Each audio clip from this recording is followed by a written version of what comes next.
infant shoes, even toys and dolls.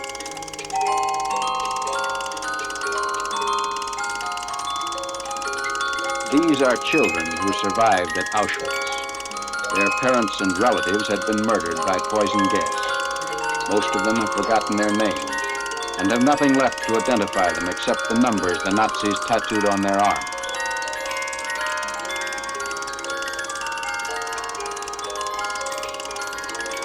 Here's a typical German barn at Gardelais. 1,100 human beings were herded into it and burned alive. Those who in their anguish broke out were shot as they emerged.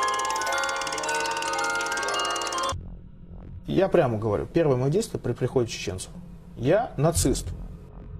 Ну вот это нацистская символика, это Вольфсангл. Нет, это идея нации, это не нацистская.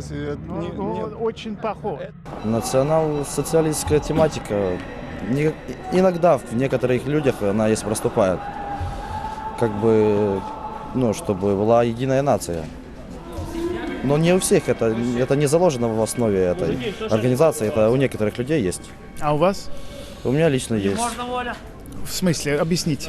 Мне как бы нравится эта идея единой нации. Угу.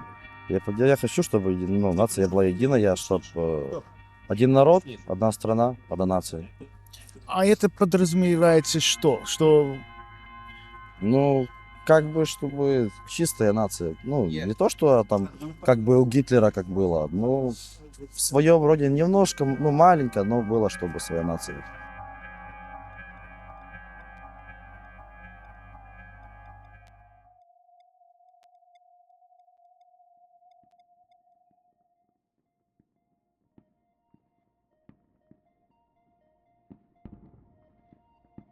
There are Nazis in Ukraine, a statement that was and still is hotly debated by the media. Supporters of either Russia or Ukraine and non-partisan concerned citizens. The statement isn't just any statement. It lies at the core of Russia's justifications for invading Ukraine, an attempt to turn a blatant land grab into an act of charity. The statement became a pivotal topic throughout the duration of this war, and thus we dedicated a sizable amount of runtime towards it in our original, hastily researched and written documentary on the Ukraine conflict, The Ukraine Narratives. In that segment we explored the various far-right groups operating in Ukraine and the competing narratives surrounding them, and how vastly different pictures could be painted by lying through omission. Our conclusion was that Ukraine was not a neo-Nazi or fascist country on the whole, but that it does have a dangerous far-right element, represented by the Azov Battalion, a neo-Nazi military unit, and various far-right political parties, such as the Svoboda Party. We took the view that while these organisations weren't popular, their existence was a concern. We also pointed out that Russia has far-right groups among its own ranks, showing that their narratives about denazification didn't really match up with the facts. While overall we stand by these original conclusions, we decided to revisit this topic for the making of the Ukrainian Divide series. And we found a much bigger picture than what was shown in our original coverage. The groups we discussed, Azov and Svoboda on the Ukrainian side and the Russian National Unity Organization on the Russian side, were only a small piece of the puzzle. After spending months burying ourselves in news articles, social media posts, obscure websites and research papers, we discovered that when it comes to the far-right, neo-Nazis and neo-fascists in the Ukraine conflict, we're facing a tangled web. Political groups, military and paramilitary formations, activists and government bodies, all disturbingly interlinked, and we documented as much of this as we could. In order to keep track of the various groups, individuals, and their affiliations, we needed something that would help us catalog this information in a non-linear fashion, and that would act as a visual aid when exploring. adding to and revisiting this web. There was only one program out there that we thought was perfect for this application, and which would allow us to share our findings in various ways. That program is Obsidian MD. Obsidian is one of many note-taking applications. However, it stands out from the crowd for its main graphical feature, which isn't just for show: a neural web, which represents an artificial brain, with every node being represented as a neuron or point in the graph, and with these neurons being interconnectable in any way one could imagine. With more connections, a neuron increases in size and related nodes cluster around, giving us an easily accessible overview over a mess of organizations and names we stumbled across. Each one of these dots is a piece of the puzzle, a page documenting an individual, a political party, or a military unit connected to the far-right, neo-Nazis or neo-fascists in the Ukraine conflict, and the state institutions these groups have connected themselves to. The repository is a resource we'll make publicly available, so feel free to read through it for yourself if you'd like to know more about our work, but we'll talk you through some of it here to show you what we think the situation is with this issue, and what we think needs to be done about it. First, let's talk about terms. When we're talking about a far-right problem, we need to be clear about what we think the far-right actually is. We're not talking about your average right-winger. We're not talking about people who have conservative values, people who consider themselves patriots, people who follow pseudo-universities or complain about cancel culture and social justice warriors. When we talk about the far-right, we're talking about genuine, literal neo-Nazis and neo-fascists and their offspring groups. Organisations defined by a cocktail of toxic ideas ranging from ethno-nationalism to social Darwinism to totalitarianism. These are the descendants of Italian fascism and German Nazism, the products of Adolf Hitler and Benito Mussolini. These people believe in throwing democracy into the trash, commemorating war criminals and bringing their legacy back into the modern world. And many of them would enjoy throwing more liberal-minded people and those of undesirable races into concentration camps, just like the old times of the 1930s. For a more detailed dissection, we prepared this dedicated definitions page getting into all the nitty-gritty of these fringe worldviews.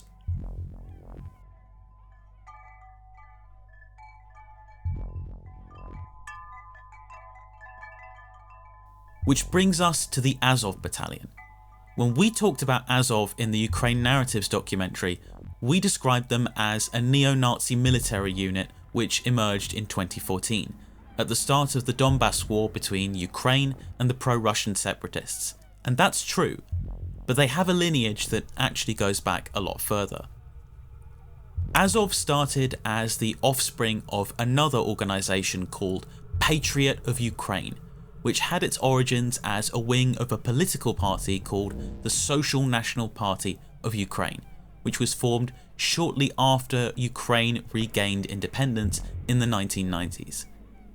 In the early 2000s, the Social National Party split into two movements: Svoboda, a party led by Oleg Tyahnybok, which was still a far-right party but denied having links to fascism or Nazism, and the Social National Assembly, led by Andriy Beletsky, which maintained its clearly Nazi leanings.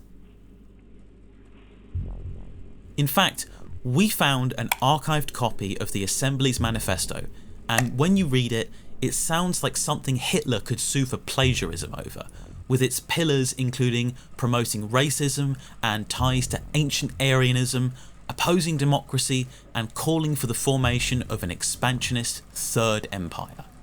When the Social Nationalists split, Patriot of Ukraine went with the Assembly. And when the separatist conflict broke out in 2014, it was Beletsky and Patriot of Ukraine that formed a paramilitary group known as the Black Corps, which later became the Azov Battalion after joining a Ukrainian law enforcement agency called the Special Tasks Patrol Police. Azov were happy to display their Nazi lineage on their sleeves, adopting a logo that combined the Patriot of Ukraine logo, a variant of a Wolfsangel symbol, commonly used by the SS, with the black sun, a neo-Nazi symbol first found in SS leader Heinrich Himmler's castle.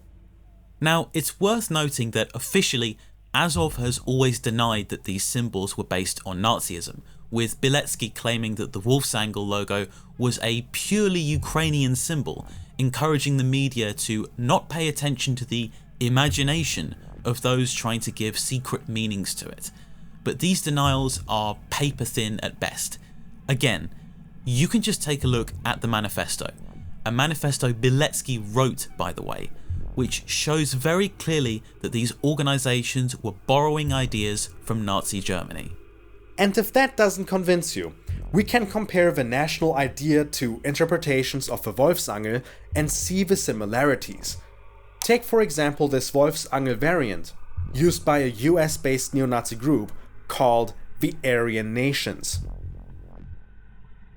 But since Azov is still active to this day, there are still attempts to normalize their symbols.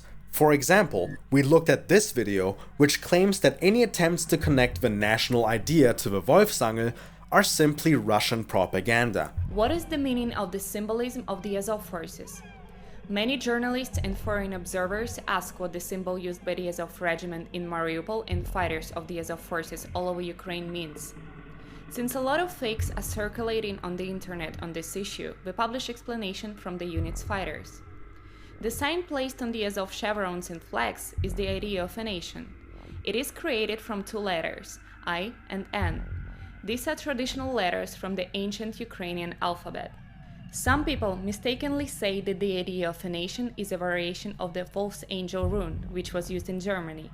This information is a Russian fake. The idea of a nation sign has been used in Ukraine since the Middle Ages. In the photo, you can see how this symbolism was used by different families close to the leadership of the state.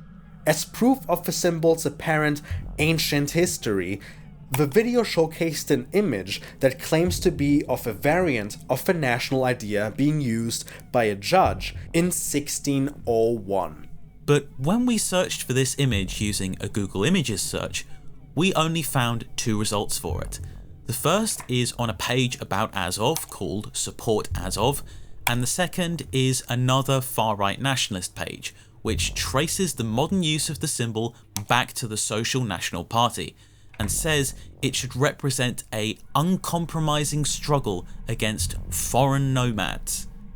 Another instance of denialism we found regarding the Wolfsangel comes from Oleksiy Rains, founder of a think tank known as the Ukrainian Struggle Center, which has also tried to claim that reports of the national idea being connected to Nazism are simply Russian propaganda. However, when the outlet posted a thread from Rains on the topic, he admitted that the symbol's use emerged with the social nationalist movement. He then tried to prove that the national idea symbol had become a widespread symbol used broadly by Ukrainian patriots. And then the only examples he could provide were organizations linked to the social nationalists. And in case that didn't dent his credibility enough, Rains himself is an Azov affiliate. He happens to have his own merch site where, alongside cutesy national idea plushies and patches promoting an expansionist Greater Ukraine, he also happens to sell an OUN-themed chevron that looks suspiciously familiar. Not exactly plausible deniability, is it? While Azov's defenders are claiming that these symbols are purely historical, patriotic logos with no ties to Nazism, the only sources that seem to feature them are neo-Nazi groups. Funny that. It's worth noting that the Wolfsangel does have a history before Nazism. Quite a long-running one, in fact. The design is based on a Germanic old hunting tool, which is where its name, which translates to wolf's hook in English, comes from. And the symbol is actually still used in Germanic heraldry to this day. But when we see the symbol being used in Ukraine by these far-right groups, the inspiration is obviously quite different. It's the same sort of contrast as seeing a swastika in a Hindu temple, versus seeing one used at a neo-Nazi rally. One really is a marker of ancient history. The other is a sign of Nazism. When we consider the neo-Nazi background of the social nationalists, it becomes quite clear what side the national idea is on. An Azov-linked magazine, aptly named The Black Sun, also offered similar denials about that symbol too, claiming that the Black Sun was a sacred old Ukrainian symbol which had no hint of hostile ideologies behind it. But this denial is even less credible than Azov's explanations for the Wolf's Angle. While the Wolf's Angle does actually have an old historical background to it, separated from Nazism, the specific design of the Black Sun Azov made use of does not. While there are older symbols that resemble the Black Sun, this specific Black Sun design originated from Himmler's castle, and its name has an even deeper Nazi history. The Black Sun name was coined by an occultist esoteric Nazi group known as the Landig Group, formed by former SS officer Wilhelm Landig. The Landig Group promoted baffling cult theories about a secret Aryan society that had their own UFOs, and they established the Black Sun, which they saw as a symbol possessing a mystic replenishing energy for the Aryan race, a replacement for the original swastika. And when you look closer at the design, it's easy to see why. The Black Sun actually contains two of the most recognized logos of Nazism in its design. It includes 3 instances of the swastika, and these swastikas are visualized by 12 of what the Nazis called Siegrunen, or Sieg runes, the same runes that make up the SS lightning bolt logo. So it's a very open use of Nazi symbolism. But the wheel design obscures this, its true meaning hidden in plain sight. If this sounds hard to believe, which it would since it's batshit insane, Azov were even more on the nose about this than you might expect. The battalion had its own engineering corps, formed in May 2014, and the patch for this corps included a Black Sun with a UFO on top, and a Wolfsangel in its center. Does that mean that Azov is in on the Landig UFO cult? Probably not. The Black Sun has now become a general neo-Nazi symbol that isn't so tied to Landig's claims anymore. It's often used because there's less awareness on its meaning from the general public. The Black Sun isn't something the average person immediately associates with Nazism, unlike, say, the swastika, which is ironic given that the swastika has a long pre-Nazi history going back thousands of years, while the Black Sun was specifically a product of Nazism. The UFO Black Sun is a perfect example of this obscurity. It can essentially be looked at as an in-joke, using an icon steeped in obscure Nazi conspiracies that almost no one will recognize. Even the original name of Azov, the Black Corps, seems to be a veiled Nazi reference. During the Nazi era, the SS had their own newspaper, which was distributed to its membership. And guess what it was called? Das Schwarze Korps, the Black Corps. Could this be a coincidence? Sure. But given Azov's constant references to SS designs and mythology in their symbolism, that name was probably a very conscious choice on Beletsky's part. Despite Azov and its defenders being rather obviously unreliable narrators, wearing Nazi symbols on their sleeves while pretending not to notice, the battalion's leanings were overlooked by the Ukrainian government because they were a valuable asset on the battlefield. In fact, Azov was allowed to significantly expand over time, joining the Ukrainian National Guard as the Azov Regiment in November 2014, and later reforming into the Azov Brigade in 2023. Ukraine's continued acceptance of neo-Nazis in their armed forces was a sore spot, leading to damaging articles in the West and powerful propaganda from Russia. But rather than countering this by admitting the problems, many Ukrainians instead resorted to more unconvincing denials, which were then imitated by sympathizers of Ukraine in the West.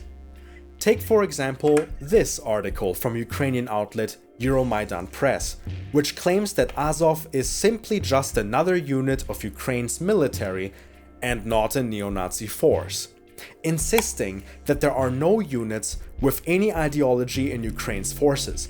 Or this article from Forbes, which claims that Azov has de-radicalized and that early extremist leaders like Beletsky and his pseudo-pagan symbols are gone. And these claims simply don't match reality. While Beletsky stepped down as the commander of Azov shortly after it became a battalion, moving his focus towards forming a new political movement called the Azov Civil Corps, which later became a political party called the National Corps, the commanders who succeeded him as the heads of Azov were also Beletsky affiliates. The second commander of the regiment, in charge between 2014 to 2016, was Senior Lieutenant Igor Mikhailenko, a former member of Patriot of Ukraine, who went on to join the National Corps. The third commander, Major Maxim Yorin, who was in charge between 2016 and 2017, also went on to National Corps after his service, reportedly becoming the party's regional head in Kharkiv and later going on to head its national headquarters. And this isn't some well-hidden secret either. We got the details about these commanders from Ukrainian language Wikipedia, which cites public news sources. In the case of Maxim Yorin, one of the sources is an interview with the man himself, where his ties to both Azov and the National Corps are mentioned by name in the first 2 lines of the article. So what about Azov's leadership after 2017? Did it all become peachy clean after that? I'm sure absolutely none of you will be surprised by the answer, which is no. Azov's commander since 2017, except for a period between May 2022 and July 2023, when he was held prisoner, is Lieutenant Colonel Denis Propenko. And we found an article from an outlet called The Nation that, amongst other things, delves into his history. Put simply, the article notes that Propenko isn't new blood, having been with Azov since its beginning. It also mentions that he comes from a football hooligan group called the White Boys Club, known for their habit of posting neo-Nazi symbolism on their socials. The outlet further explains that Propenko's deputy, Sviatoslav Palamar, was affiliated with Patriot of Ukraine. Remember, these are supposed to be Azov's new leaders, the moderate ones. While Propenko and his subordinates aren't members of the National Corps, as far as we know, they and Azov as a whole are making no effort to hide their continued affiliation with Andriy Beletsky. Azov's official YouTube channel is still displaying Black Sun and Wolfsangel logos and showcasing Beletsky at Azov rallies in uniform alongside soldiers brandishing Wolfsangel and Black Sun shields. On this channel you can also find clips showing figures with swastika tattoos that they only sometimes even bother to try and hide. And in these videos here, Beletsky can be seen side by side in uniform with Propenko, with the unit's troops once again displaying their Black Sun shields at a torchlit rally. The fact that Azov's own social media has proudly, publicly displayed its soldiers still identifying with neo-Nazi symbolism, and its leaders standing side by side with its far-right founder, shows that the suggestion the Azov Brigade has cut ties with its radical past is laughable. The background of its new management makes that point even more obvious. And even the Ukrainian government is aware of this. Back in 2019, Ukraine's then Interior Minister Arsen Avakov publicly stated that he was meeting with Beletsky about the regiment, and that Beletsky had provided Azov with substantial support. And in an article for the Atlantic Council think tank bluntly titled "The Azov Regiment Has Not Depoliticized," researcher Alexei Kuzmenko cited several instances of Azov figures crediting Beletsky for the unit's survival. These factors are something leaders in the West are aware of, despite what is said publicly. As far back as 2015, the US House of Representatives unanimously agreed to block US aid money from going to Azov. In 2018, Congress imposed an arms ban on the group, and the State Department labelled National Corps as a hate group, citing their actions against Roma minorities and warning about a growing trend of hate groups carrying out attacks on ethnic and sexual minorities, feminists, and generally anyone else they considered to be non- or anti-Ukrainian. Even in 2022, with US aid to Ukraine at its height, Congress still included a provision specifically blocking aid from going to Azov in their $13 billion support package for Ukraine. As we can see, there are countless examples of Azov and the National Corps having a continued crossover. Anyone who bothers to do the research can see how much of an obvious lie this de-radicalization narrative is. When downplaying their ideology doesn't work, denialists still have a few remaining lines of defense. First is the classic whataboutism. Other countries have Nazis in the military too. And yes, that's true. Neo-Nazis are by nature militaristic, and so they will always have a desire to infiltrate militaries to learn tactics and gain experience. We know this has happened before. But Azov is different. When we usually see Nazi infiltration of the military, we're talking about individuals or small groups of Nazis joining existing units and keeping their views to a select group in the know. And when they get caught organising, something is done about it. For example, in 2018, a British army soldier was jailed for recruiting for the neo-Nazi terror group National Action. He wasn't allowed to get off lightly. He was convicted and jailed.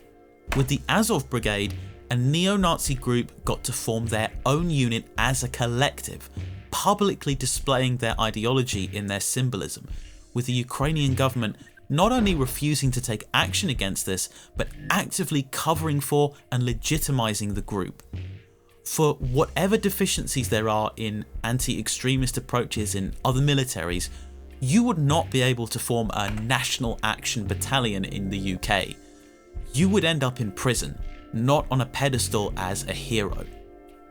Second, since they're Nazis, don't you want them to go and fight so that they'll die in the war? Wouldn't sending them to war mean many of them would die? That would be a win-win, right? You help halt the Russian offensives and you end up with less ultranationalists in the end. And the reason why they got integrated into the National Guard is because they did get the job done. They were effective, had high morale, and could be trusted to not switch sides. This is a point notably used by popular YouTuber Adam Something, who coupled it with what else was Ukraine supposed to do but accept the ultranationalists when no one else would fight? As another defense. What else was the Ukrainian government was supposed to do? The country was falling apart, the separatists were spreading westward, their military was in shambles, and among the few forces you did have, you didn't know who's going to betray you for Russia. Then comes a group of highly motivated ultranationalists with weapons training, whose entire worldview is predicated on fighting Russian invaders, and whose allegiance is unquestionably with Ukraine. And they tell you, give us weapons and support and we'll get shit done. The obvious answer is yes, some Nazis who participate in the war will die. It's a war. But what else happens in war? Soldiers survive. And when they survive, they come home with all the experiences and life lessons the war gave them. That's not something you want far-right racialist authoritarian militants to come back with. As for what Ukraine was supposed to do, don't empower neo-Nazis with their own separate military unit that they control. This is pretty obvious. While the Azovites have developed a reputation for good fighting, they are far from the only volunteer movement that emerged during the Euromaidan or the Donbass War. Plenty more people went to bat for Ukraine than obscure fascists. Empowering literal neo-Nazis with martial authority isn't a good idea, which is why most countries don't do that. If we look at our jailed National Action activist as an example, he was considered an outstanding soldier, but he still ended up in prison when his Nazi recruitment was uncovered. Another truly baffling explanation we've heard for Azov is free speech. Yes, free speech.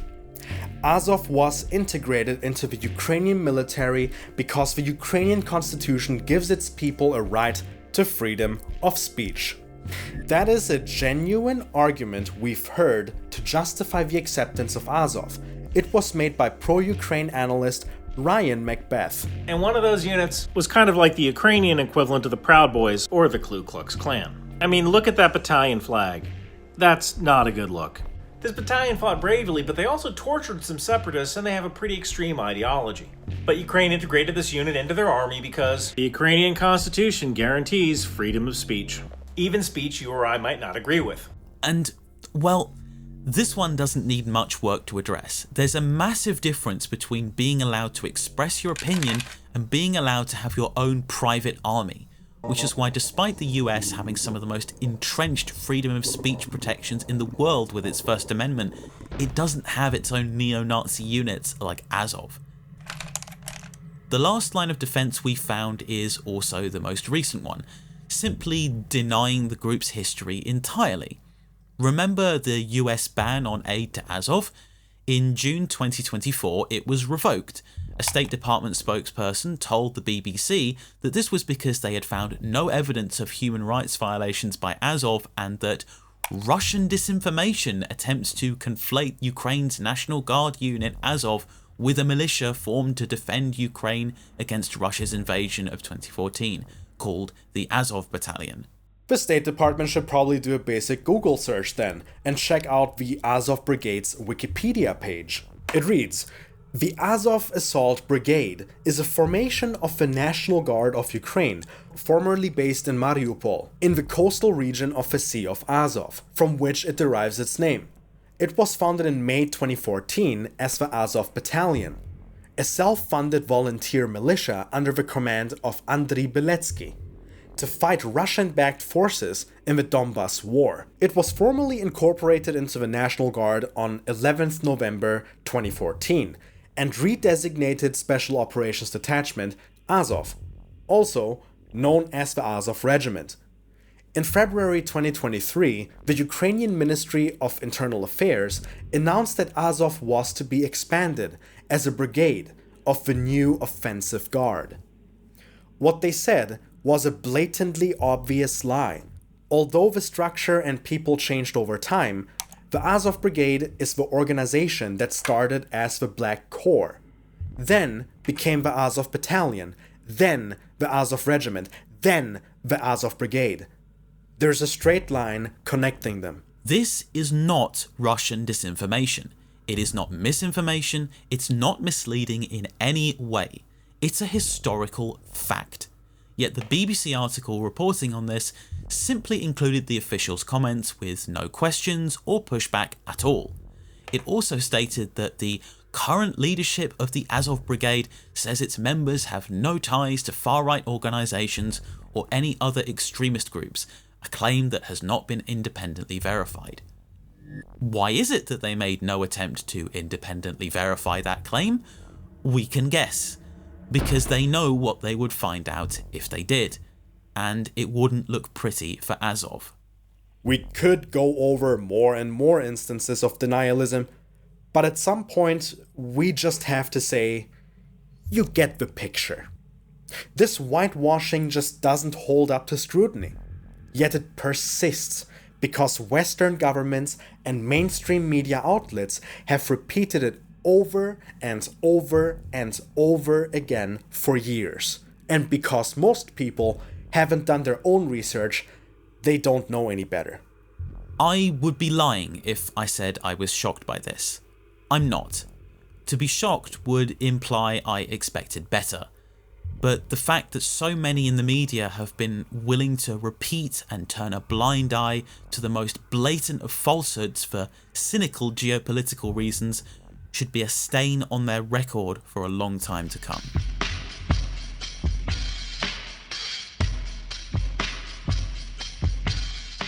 To summarize, we essentially have a military unit in Ukraine with an extensive far-right history and identity, and a whole barrage of misinformation trying to convince outside observers that this is nothing to be concerned about. Pretty worrying, right? But here's the bad news. It gets even worse. The Azov family tree is bigger than it initially appears. You see, The Central Azov Brigade isn't the only Azov military unit fighting for Ukraine. After the 2022 Russian invasion began, various veterans from Azov formed their own military groups to take part in the war effort. The Mapping Militants project of Stanford University, citing Ukrainian sources such as the Kiev Post and Union, as well as the US-based outlet La Prensa, names 4 of these Azov splinter organizations: Azov Dnipro, Azov Kiev, Kraken, and Lubart, and it mentions 3 of these as being commanded by or associated with National Corps members, leaving only the 4th, Lubart, unconfirmed.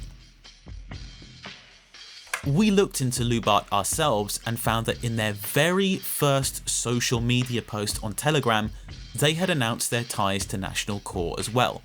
Later, they even publicly boasted about being included on a list of Ukrainian far-right ultra-nationalist units. Stanford's project also reports that Azov Kiev took on a contingent of Belarusian fighters as well, who later went on to form their own unit called the Kastus Kalinowski Regiment.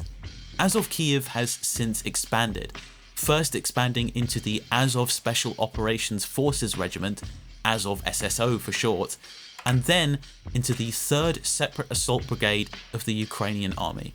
The leader of the 3rd Brigade is none other than Andriy Beletsky. So much for de-radicalization. After a brief skim of the group's social media back in 2023, we found that despite the US ban on aid to Azov at the time, the 3rd Brigade were happily showing off their US-made artillery on YouTube. And, unsurprisingly at this point, these groups are happy to display where they stand politically. During our skim, we found this clip showing a soldier of a brigade wearing a patch from a World War II era SS Galicia Division unit. And Azov Dnipro aren't far behind. Some of their soldiers took part in a video call with other Ukrainians, meeting everyone's favourite Star Wars actor, Mark Hamill. And in the background, they displayed an interesting flag, which featured a combination of the Black Sun and the Tyr rune, another symbol commonly used by neo-Nazis, imposed on the flag of the Organisation of Ukrainian Nationalists. Nazi collaborators, in case you forgot who they were. So we've gone from 1 neo-Nazi affiliated military unit to 6. But that's not all. After doing some further digging, we found that Azov Dnipro is also affiliated with yet another group, the Russian Volunteer Corps. The Russian Volunteer Corps is a unit of Russian expats who volunteered to fight for the pro-Ukrainian side, fighting alongside Azov Dnipro, and even taking some of its soldiers under its wing. The corps is commanded by Denis Nikitin. Nikitin is a Russian far-right activist who, before the war, ran a brand called White Rex, which sold fascist-themed merch and organised MMA tournaments alongside other international far-right groups like Italy's neo-fascist Casa Pound movement and Germany's Young Nationalists, the youth wing of the far-right party Die Heimat. Vice describes White Rex as a kind of Nike for Nazis. Dennis has also reportedly trained British and Swiss far-right groups in knife fighting and participated in bouts of football hooliganism. In an interview with The Guardian, he said that he often asked his fellow hooligans, "Who wants to kick some immigrants?"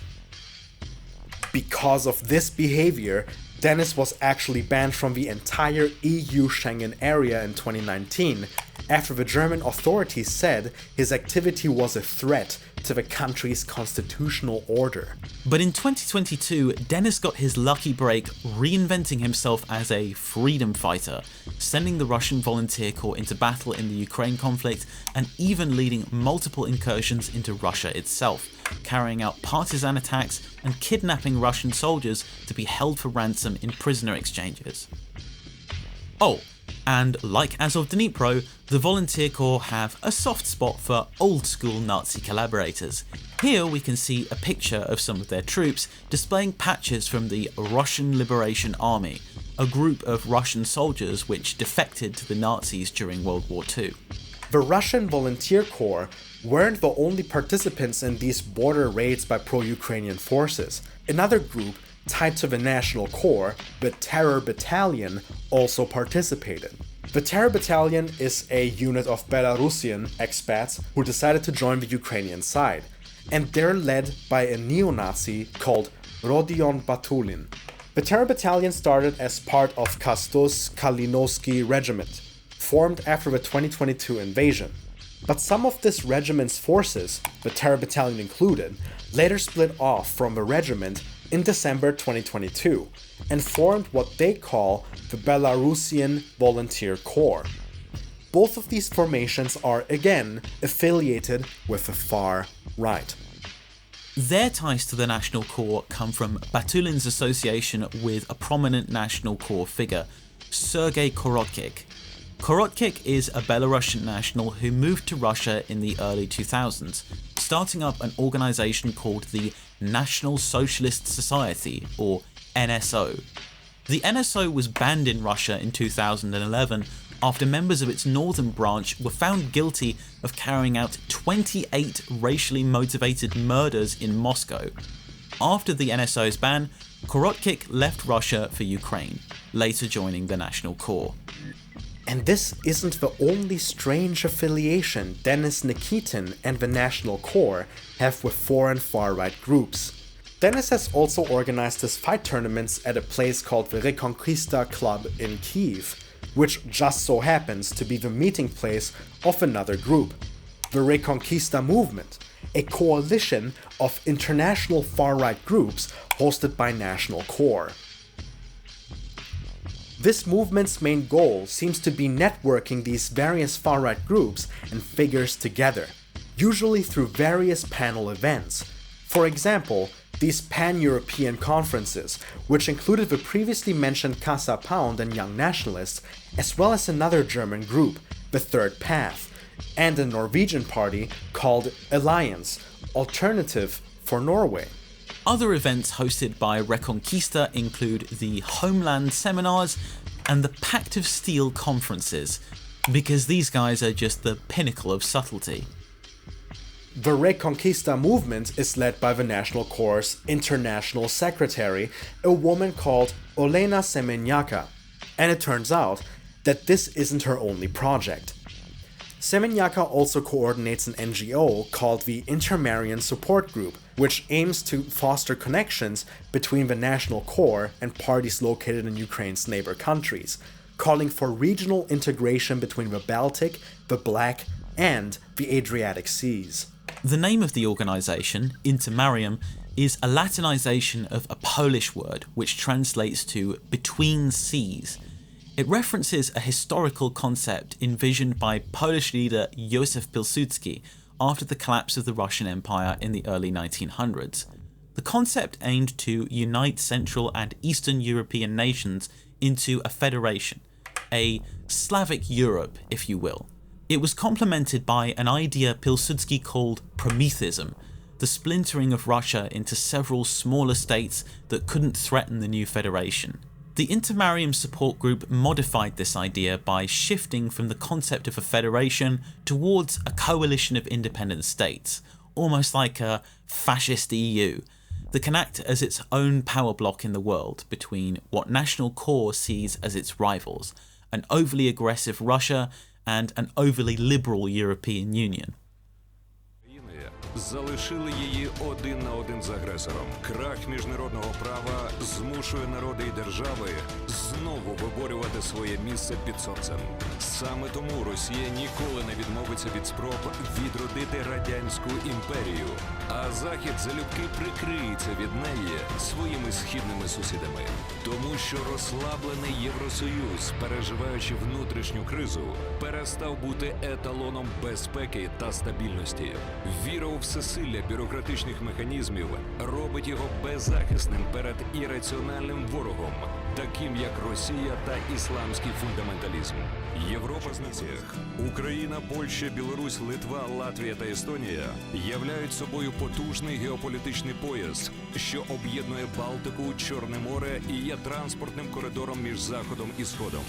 Об'єднавшись, вони спроможні сформувати блок з потужною армією, що гарантує мир і безпеку в регіоні. Багатство надра і родючі ґрунти забезпечать енергетичну та економічну міць. Високий освітньо-науковий рівень дай змогу конкурувати в сфері інновацій. Інтеграція не має обмежуватись Балто-Чорноморським простором. Отже, ми бачимо потенційну силу, здатну претендувати не просто на регіональне лідерство, а й на статус гравця планетарного рівня.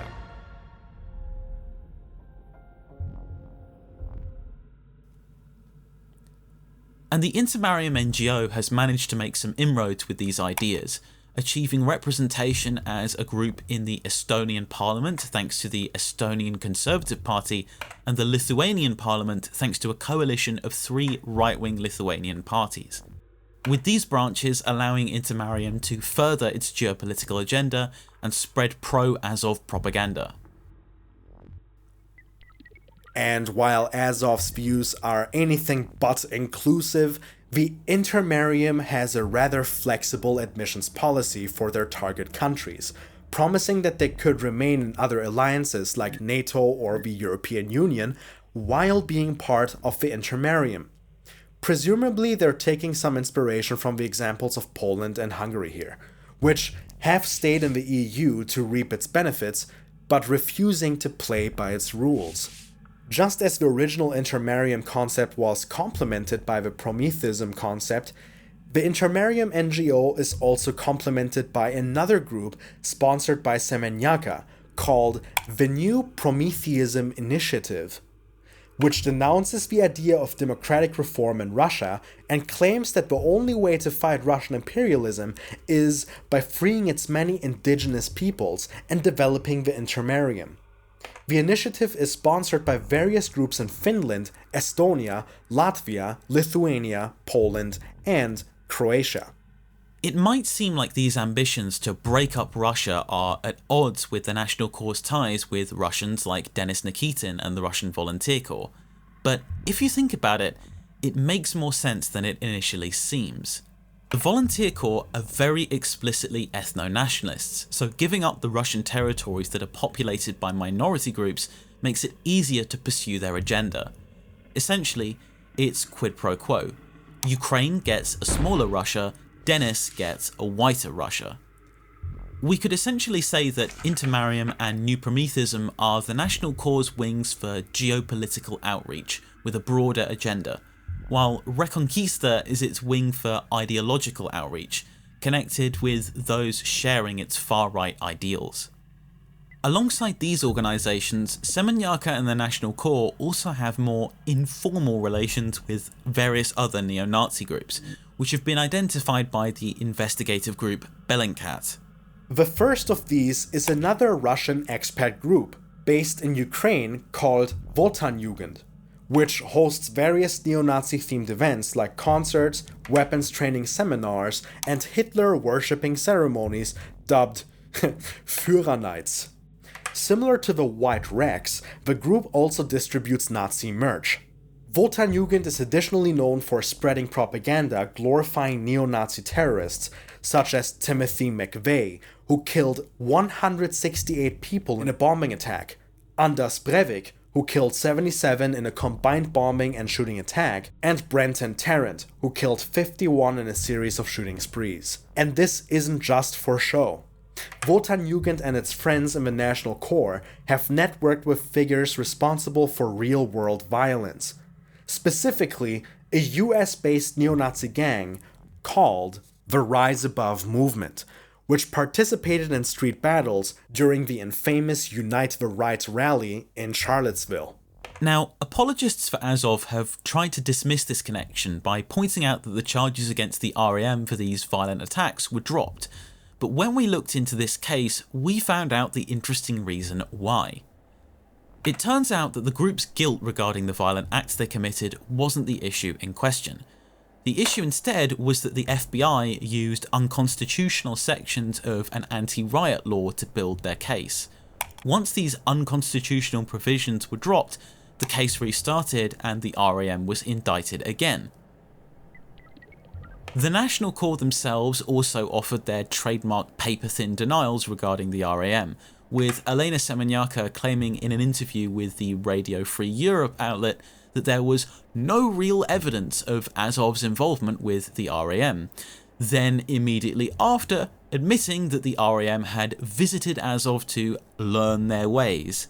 In the same interview, she openly admitted her goal was to build a far-right coalition that would reach out to the populist right in the West for support. And clearly that Western outreach has made its mark. The RAM's leader, Robert Rundo, went as far as to say Azov and the Ukrainian far-right scene were my whole inspiration for everything. These connections have even unnerved some within Azov's ranks, with one Azov veteran reportedly saying to Radio Free Europe, "I don't mind Azov reaching out, but the ones they reach out to, Jesus." But Azov's ties to the US far-right go deeper than meetings with the RAM. Bellingcat also uncovered a connection between the party and a former member of a US-based paramilitary group called the Atomwaffen Division. Atomwaffen, also known as the National Socialist Resistance Front or National Socialist Order, is a designated terrorist organization in the UK, Canada, and Australia, and the militia has been implicated in several murders. This Atomwaffen member, Andrew Onishuk, was hosted on an Azov-affiliated podcast in 2016, where he admitted that he had attempted to join the Azov battalion the previous year. The podcast host encouraged him to try again, suggesting that Azov would be more welcoming this time. A year later, Onishuk was dead, executed by one of his roommates, a fellow Atomwaffen affiliate who claimed he wanted to leave the group and had murdered his former friends after they plotted to carry out a terrorist attack. A police investigation revealed that the group's home, covered in neo-Nazi iconography, was packed with explosives. Now, of course, the National Corps again denies all of these connections, and they responded to Bellingcat's reporting by claiming that the Azov military branches and the National Corps are separate, and that National Corps' main focus is on the Intermarium, which has nothing to do with the US. But surprise surprise, these denials were not credible, containing a number of paradoxical claims. While claiming that the National Corps and Azov Brigade have nothing to do with each other, they also said that Biletsky was the leader of both organisations, and while claiming that their plans had nothing to do with the US, they confirmed one of Bellingcat's claims that they had tried to help an American citizen get into Azov, and that this citizen participated in rallies with the National Corps demanding easier access to Ukrainian military service for foreigners. They also branded Bellingcat's reporting as a collection of horror stories, cliches and stereotypes. The trouble with that is, horror stories are baseless. They have no sourcing to back them up. Bellingcat's reporting is well equipped with sources to verify their claims. We also found that the German publication Zeit Online has uncovered more of these informal ties between Semeniaka and the international far-right, as well as her previously mentioned ties to the Third Path and the Young Nationalists. Zeit found that she is also affiliated with another neo-Nazi party called Die Rechte, or the Right, having traveled to Germany at least 8 times in her role as International Secretary of the National Corps. The sheer volume of international ties this movement has is hard to keep track of, but in case you're not keeping score, we've gone from 1 military unit, the original Azov Brigade, to 8 military units and 3 international initiatives, all tied together under the same family tree, with countless affiliates around the world ranging from obscure political parties to street gangs to full-blown terrorist organisations. When we initially looked into this whole topic, we zeroed in on the singular Azov Brigade for our analysis, but now we can see what a mistake that was. Azov is a much wider network than first meets the eye.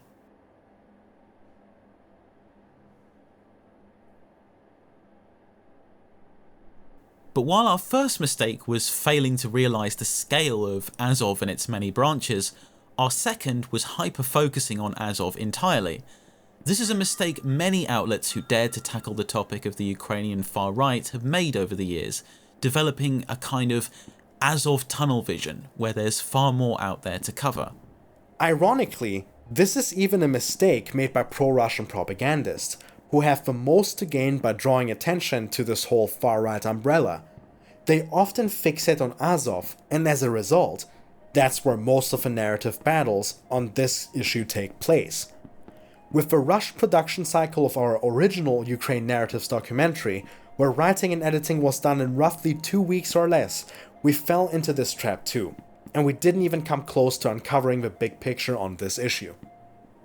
Of course, given the constrained time frame, we're still proud of the nuanced presentation we produced, and of our deconstruction of the rapidly emerging propaganda narratives at the time. While many of our journalistic peers and even professionals who work for real news organizations didn't really touch on the far-right elements of this war, Russian or Ukrainian, we decided to talk about these uncomfortable truths we uncovered. But nonetheless, we still made those mistakes, falling into the Azov tunnel vision, and this time we've made sure we won't make that mistake again. We've done our due diligence. It's time we talked about the wider far-right umbrella that exists in the Ukraine conflict, outside the confines of the Azov network. To start with, let's go only slightly outside the Azov border and look at the Freikorps. This is a group which has a military wing known as the Freikorps Volunteer Unit, which was formed in 2017, and a political wing called the Freikorps Military Patriotic Organization, formed in 2018. These groups were created by ex-National Corps affiliate Georgy Tarasenko and are dedicated to a variety of activities, fighting on the front line, participating in political rallies, organizing military training, and street vigilantism. Ideologically, the apple doesn't seem to fall far from the tree. Freikorps is happy to sport a stylized Wolfsangel, or national idea if you prefer, and has participated in demonstrations alongside various other far-right movements. More on some of them later. The movement is based in Kharkiv, where it caused a stir in 2021 after organizing a lesson in so-called patriotic education in a school building. This caused the school's principal to lose his job, with the head of Kharkiv's city council condemning the lesson as a lesson in fascism, stating that for those who don't know, these guys take their name from the German Freikorps. There was such a radical patriotic organization in Germany that after its collapse provided staff for the NSDAP. Simple, Nazis.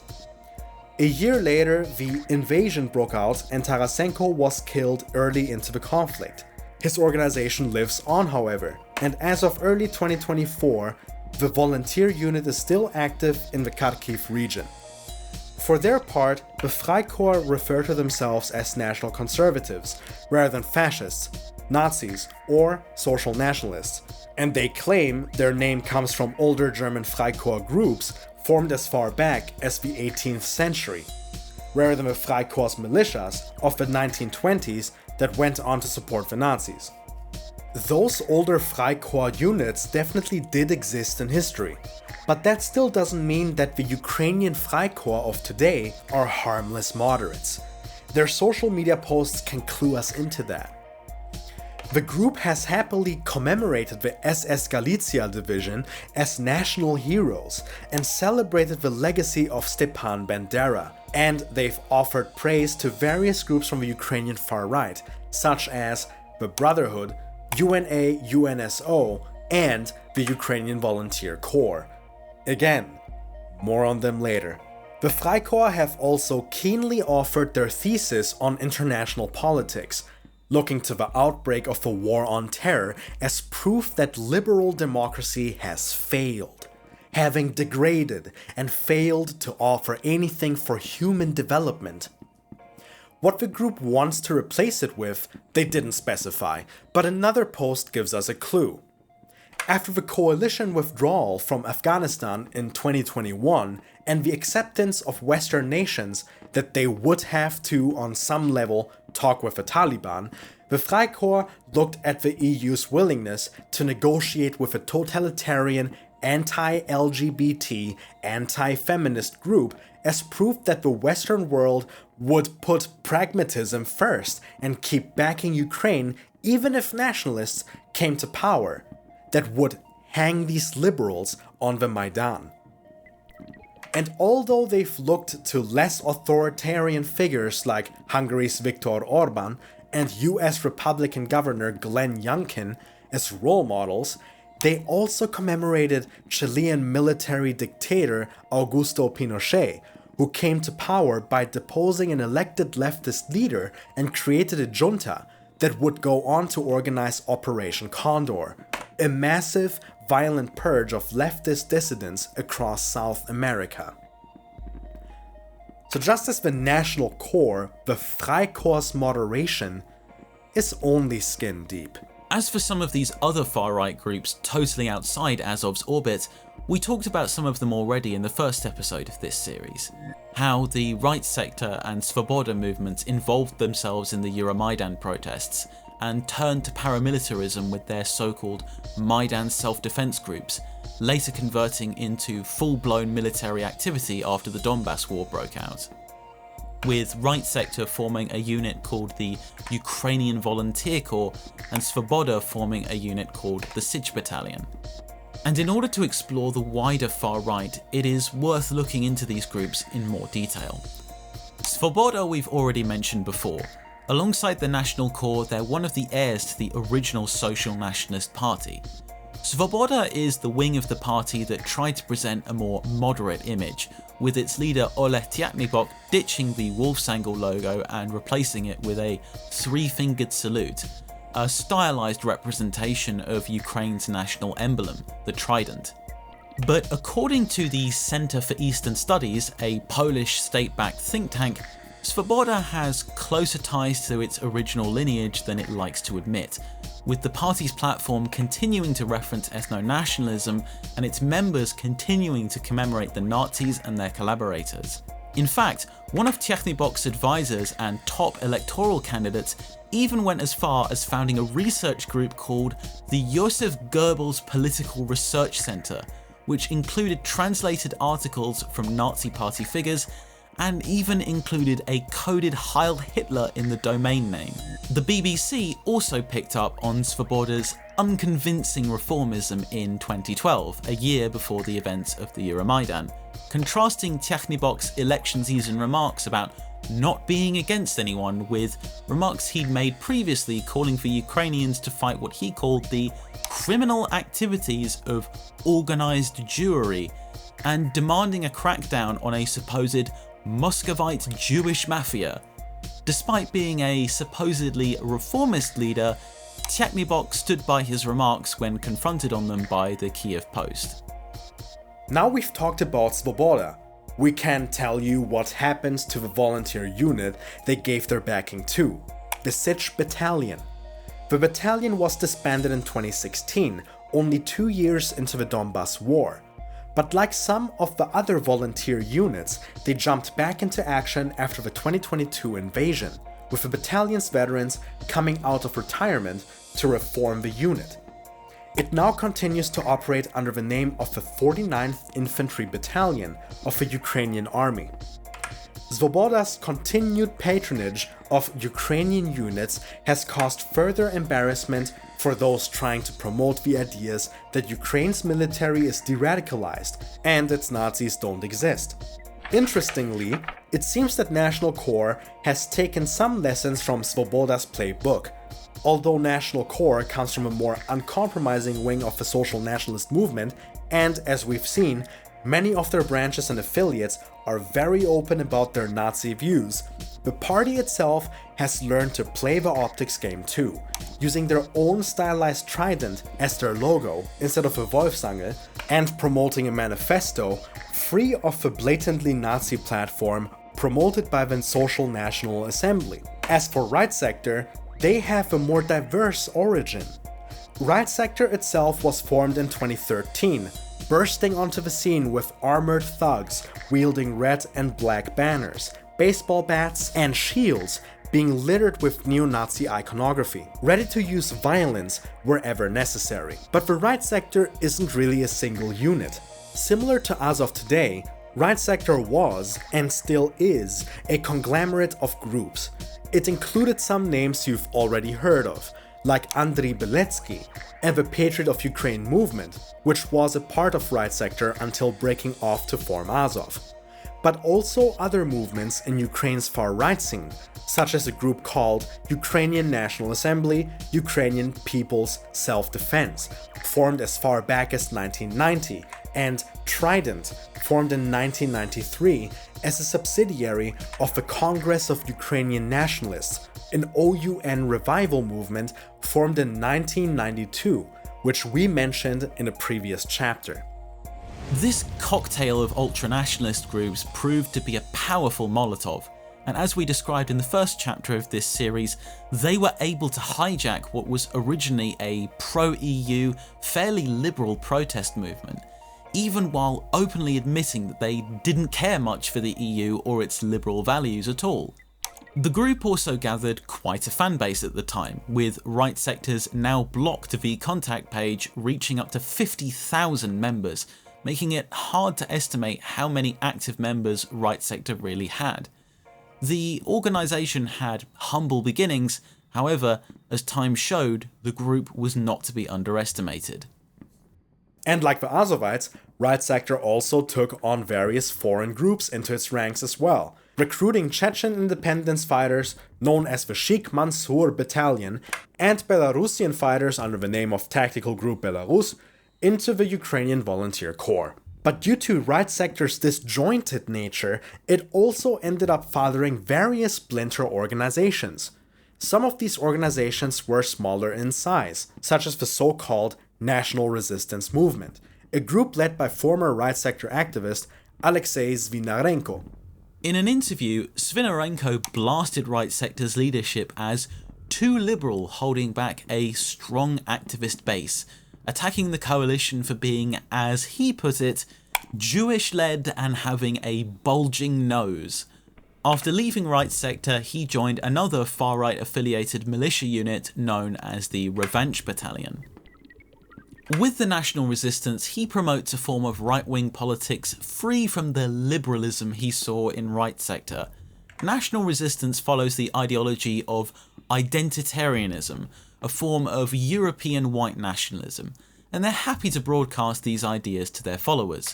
The group's very first Telegram post promised to protect Ukraine from a white genocide they said had already claimed Russia and Eastern Europe, with those countries apparently being overrun by Asians and Africans. They also like to promote propaganda honouring SS Galicia and show off various Nazi symbols, including the Black Sun, Reichsadlers, MP-40 submachine guns, and an SS division patch. You know, just in case you didn't get the memo. Other splinters are of much larger caliber. One of the founders of Right Sector, the then leader of Right Sector's Trident, and the commander of the Ukrainian Volunteer Corps unit, Dmytro Yarosh, left the conglomerate in 2015, complaining that its pseudo-revolutionary activities were threatening Ukraine's integrity. While he claimed to be a passionate revolutionary, he believed it would be better to preserve the Ukrainian state and use it as a mechanism for implementing his political visions, claiming that we are in opposition to the current government, but we do not consider bloody and doomed to defeat riots against it appropriate.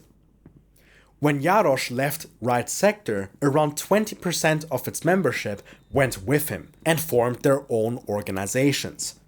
To carry out political activism, they formed a party known as the State Initiative of Yarosh, and to continue their role in the Donbas war effort, they formed a militia known as the Ukrainian Volunteer Army. And it's interesting to see the differences in the reasoning behind these splinter groups. On the one hand, you have Yarosh saying Right Sector is too radical, and on the other you have Zvinarenko saying Right Sector is too moderate.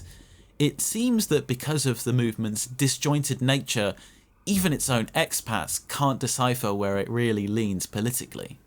And of course, this isn't helped by the fact that, like Svoboda, and to a lesser extent National Corps, Right Sector has played the optics game, promoting themselves as more moderate to outside observers.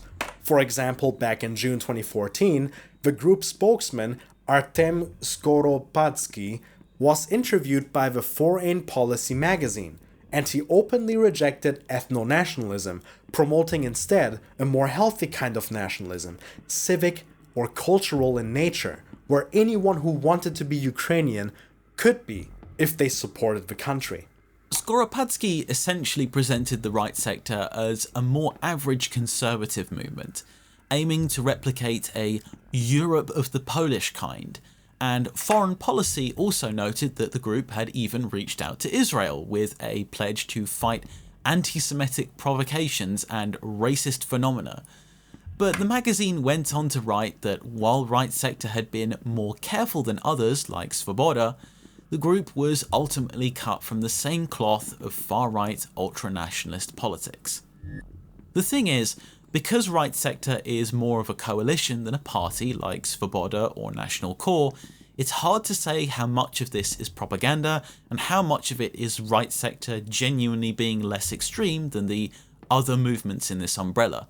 For example, Trident is a group that openly denounced fascism as an enemy, yet they were willing to work alongside a blatantly Nazi group like the Social National Assembly.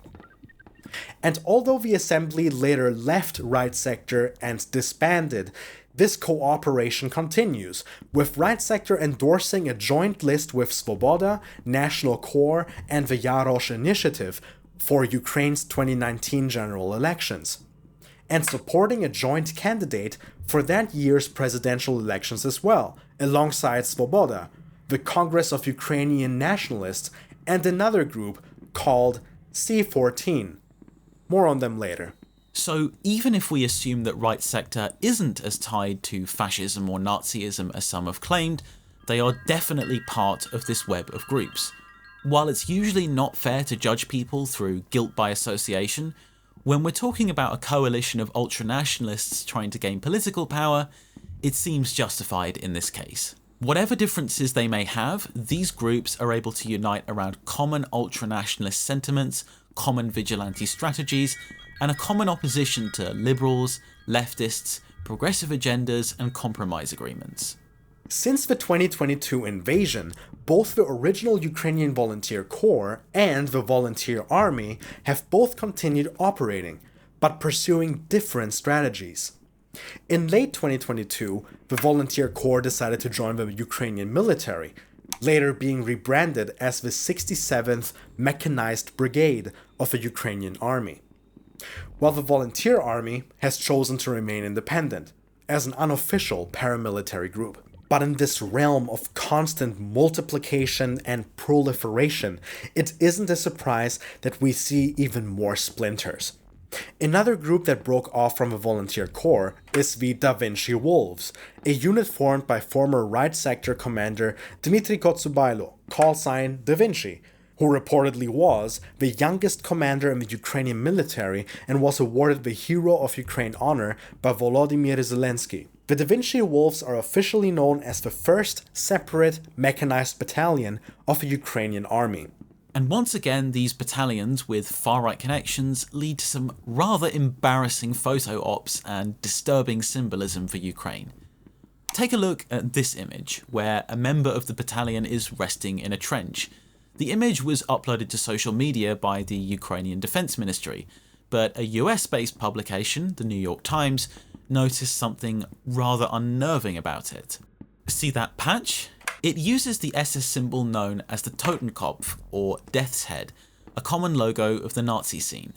In this case, the Ukrainian Defense Ministry claimed that the use of the patch could be interpreted ambiguously, as the specific patch design, a Totenkopf imposed on the colours of the Ukrainian flag, was apparently a piece of merchandise from a band called Death in June, which has responded to claims of Nazism by saying it's not their problem if critics take the logos they use at face value. But whether the band is using the Totenkopf because of genuine Nazi sympathies or for a more subversive reason, given that the Wolves are the offspring of a far-right coalition, their use of these patches, which NYT has noted isn't just a one-time occurrence, probably isn't so subversive. Ambiguous or not, this is yet another example of Nazi symbolism making its way into the Ukrainian military. The last splinter groups we found in this mess of right sector affiliates are tied to a group that actually predates right sector entirely. Earlier, we mentioned that one of the right sector groups was called Ukrainian National Assembly, Ukrainian People's Self-Defense, or UNA-UNSO for short, founded in 1990. Well, it turns out that as well as fighting under the banner of Right Sector's Volunteer Corps, the UNA-UNSO also formed their own units in the Ukrainian military as well, creating a 55th Territorial Defense Battalion and the 131st Separate Reconnaissance Battalion, UNSO, to fight in Donbass. Since the 2022 invasion, the 131st Battalion was renamed from UNSO to Yevhen Konovalets, named after one of the key leaders of the original organization of Ukrainian nationalists. Additionally, one of UNA-UNSO's founders, Dmytro Korchinsky, formed his own party called Brotherhood all the way back in 2004, after being ousted from the group. Brotherhood is a far-right party of a particularly religious flavor, having previously described itself as the Orthodox Taliban, although it had nothing to do with the actual Orthodox churches in Ukraine. Unlike all of the other groups, Brotherhood also involved itself in the Ukraine conflict, initially forming a group called the Jesus Christ 100, which was attached to a unit called the Shakhtarsk Battalion, before splintering off to form the St. Mary's Battalion. Activists from Brotherhood continued their participation in the Donbass War until 2016, but they returned after the 2022 Russian invasion, forming a new unit called the Brotherhood Battalion, which participated in sabotage missions inside Russia. While the representative battalions of these far-right parties are fighting on the front lines of the war, these partisan bands of hooligans have also been used for a different purpose. Take, for example, Ole Lyashko. You see, Svoboda and the State Initiative of Yarosh aren't the only parties who recognize the power of owning or sponsoring a militia. Lyashko is the founder of the Radical Party of Ole Lyashko, and he's a lawmaker who likes to take matters into his own hands. Lyashko was an early supporter of the Volunteer Battalion movement, having been an early backer of the Azov Battalion and a founder of the Shakhtarsk Battalion, which was responsible for various abductions, killings, acts of intimidation, and general vigilantism in eastern Ukraine, acts that Lyashko often bragged about on social media and his website. Lyashko had a habit of using his vigilantism as a PR stunt, tagging along and inserting himself into various operations and recording video evidence of his involvement. Акуратно руку зав'язана. Полковник Моргун, ви затримані за зраду України. Із сепаратистами чого домовлявся?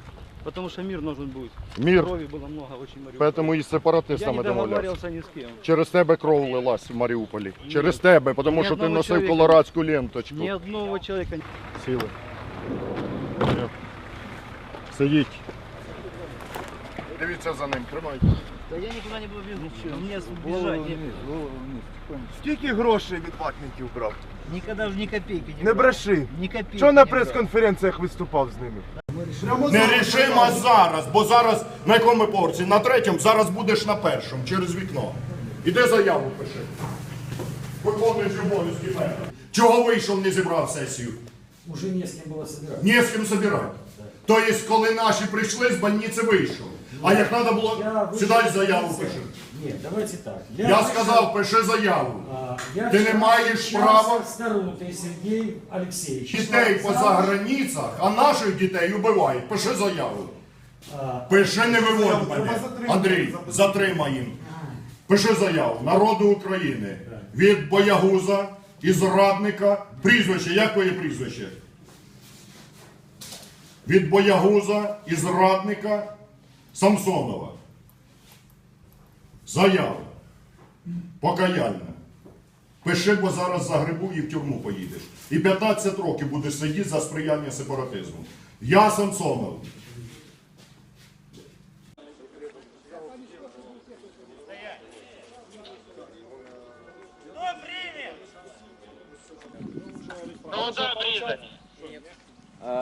Сколько у вас было ночью?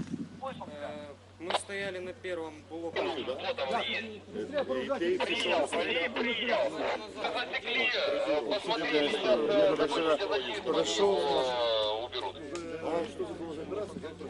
Показывали в ДНР, у штабі.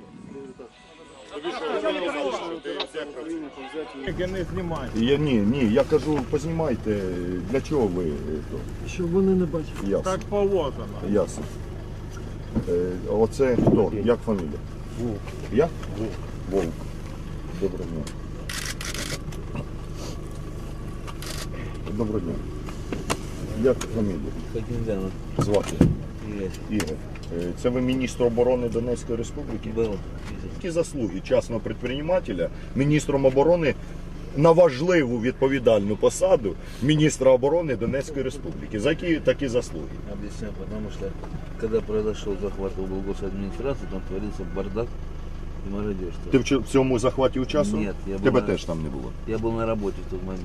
Залишайте сірувати в кабінеті, біля кабінету. Зараз ми його відкриємо. Цього на люстрацію через смітник. Давай. Давай. Опа! Ні, не все. Закрий. Сиди. Тобі смішно, ти для чого брешеш людям? Ти для чого людям брешеш? Кожен, хто брехатиме людям, отак буде закінчувати. Перевертай. Вивертай. Слава Україні! Shuktask was later disbanded and reformed into a unit called the Tornado Battalion, which was also eventually disbanded after becoming infamous for various cases of misconduct, particularly looting, but also far more serious cases, including sex crimes and torture. Although the battalion was never reformed, Tornado members were later released after the 2022 invasion and allowed to rejoin the war effort, an act President Zelensky explained as prisoners compensating for their guilt by fighting in the hottest spots of the war. Lyashko's MO was essentially organising a quid pro quo relationship with early volunteer battalions. He would support them with weapons, and in exchange he got to use them for propaganda, portraying himself as a patriot on the front lines. Some volunteer battalion affiliates from Azov, Right Sector and other groups even took this relationship further by acting as representatives for the party in elections. Even Dmytro Korchinski's wife, Oksana Korchinska, acted as one of these representatives.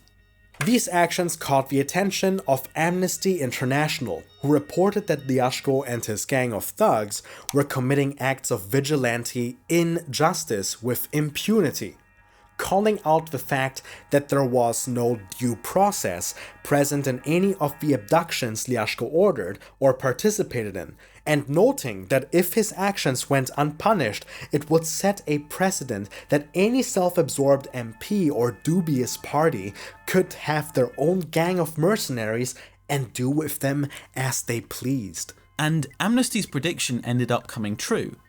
The National Corps later copied Lyashko's model, creating a paramilitary branch they called the National Militia to control the streets. This is something that massively unnerved Ukrainian human rights analysts at an organisation called the Kharkiv Human Rights Protection Group, which noted that the National Corps' intolerance towards political rivals as well as ethnic and sexual minorities made them strange partners for Ukraine's law enforcement agencies. The National Militia later disbanded and reformed as a new organisation known as Centuria, continuing their vigilante activity and gaining influence within Ukrainian military units. In their article on this issue, the KHPG also noted that another group has taken on the role of vigilante justice, the Svoboda Party's youth wing, C14. C14 was a group led by a certain Yevhen Karas, and like the National Corps is considered to be a hate group by the US authorities. Understandably so, given that even something as basic as their name is Nazi code. The 14 is a reference to the 14 words, an ethno-nationalist slogan of neo-Nazi David Lane. The group would often disrupt parades, act as a street gang for hire, and also terrorize minorities. Despite all the violence the grouping partook in, not much if anything was done against it. In fact, quite the opposite. According to the KHPG, C-14 affiliates were given official contracts from some regional governments in Ukraine to act as a kind of unofficial police force, forming an organisation they called the Municipal Guard to do the job.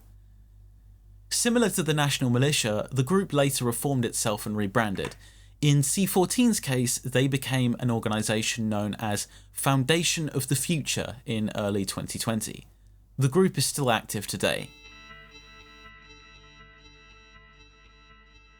Hopefully now you can see that Ukraine's Nazi problem is not something that's irrelevant or a fiction created by propagandists in Moscow. It is real. And it is expansive. Does that mean Putin was right all along? Put simply, no. We still stand by our original diagnosis of this problem from our Ukraine Narratives documentary. Ukraine is not a Nazi country. It is not ruled by Nazis, and its people and culture are not captured by Nazism. In fact, we have proof that these radical parties are clearly unpopular in Ukraine through their abysmal election results. But their strength does not come from public support.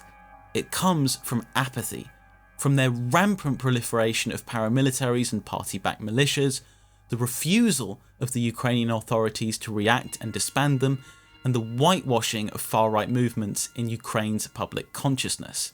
And this has allowed these groups to make a mockery of the Ukrainian state for years, with Right Sector and its allies defying the Ukrainian military by creating their own alternate general staff to call the shots on the front line, and refusing to integrate with the military despite repeated demands from the state for them to do so. As far back as 2016, Right Sector was called out for this, with the Ukrainian Volunteer Corps being labelled an illegal armed formation by the Ukrainian government's chief military prosecutor, who said that the existence of these unaccountable paramilitaries was the collapse of the foundations of the state. And yet for 6 years after this, Right Sector simply ignored these orders and got away with it. And they only finally integrated with the military at a time of their choosing as a tactical move to get better weapons, rather than because they were brought to heel. And of course, the volunteer army still refuses to integrate to this day, 7 years and counting. The ability of these groups to ignore orders from the government to either join the military structure or disband for years massively undermines Ukraine's claim to have gotten all of these groups under control and de-radicalized them. And it's important to remember that the threats these groups pose are not hypothetical, they are real. Remember, the National Socialist Society, whose founder is now in the National Corps, has carried out 28 murders.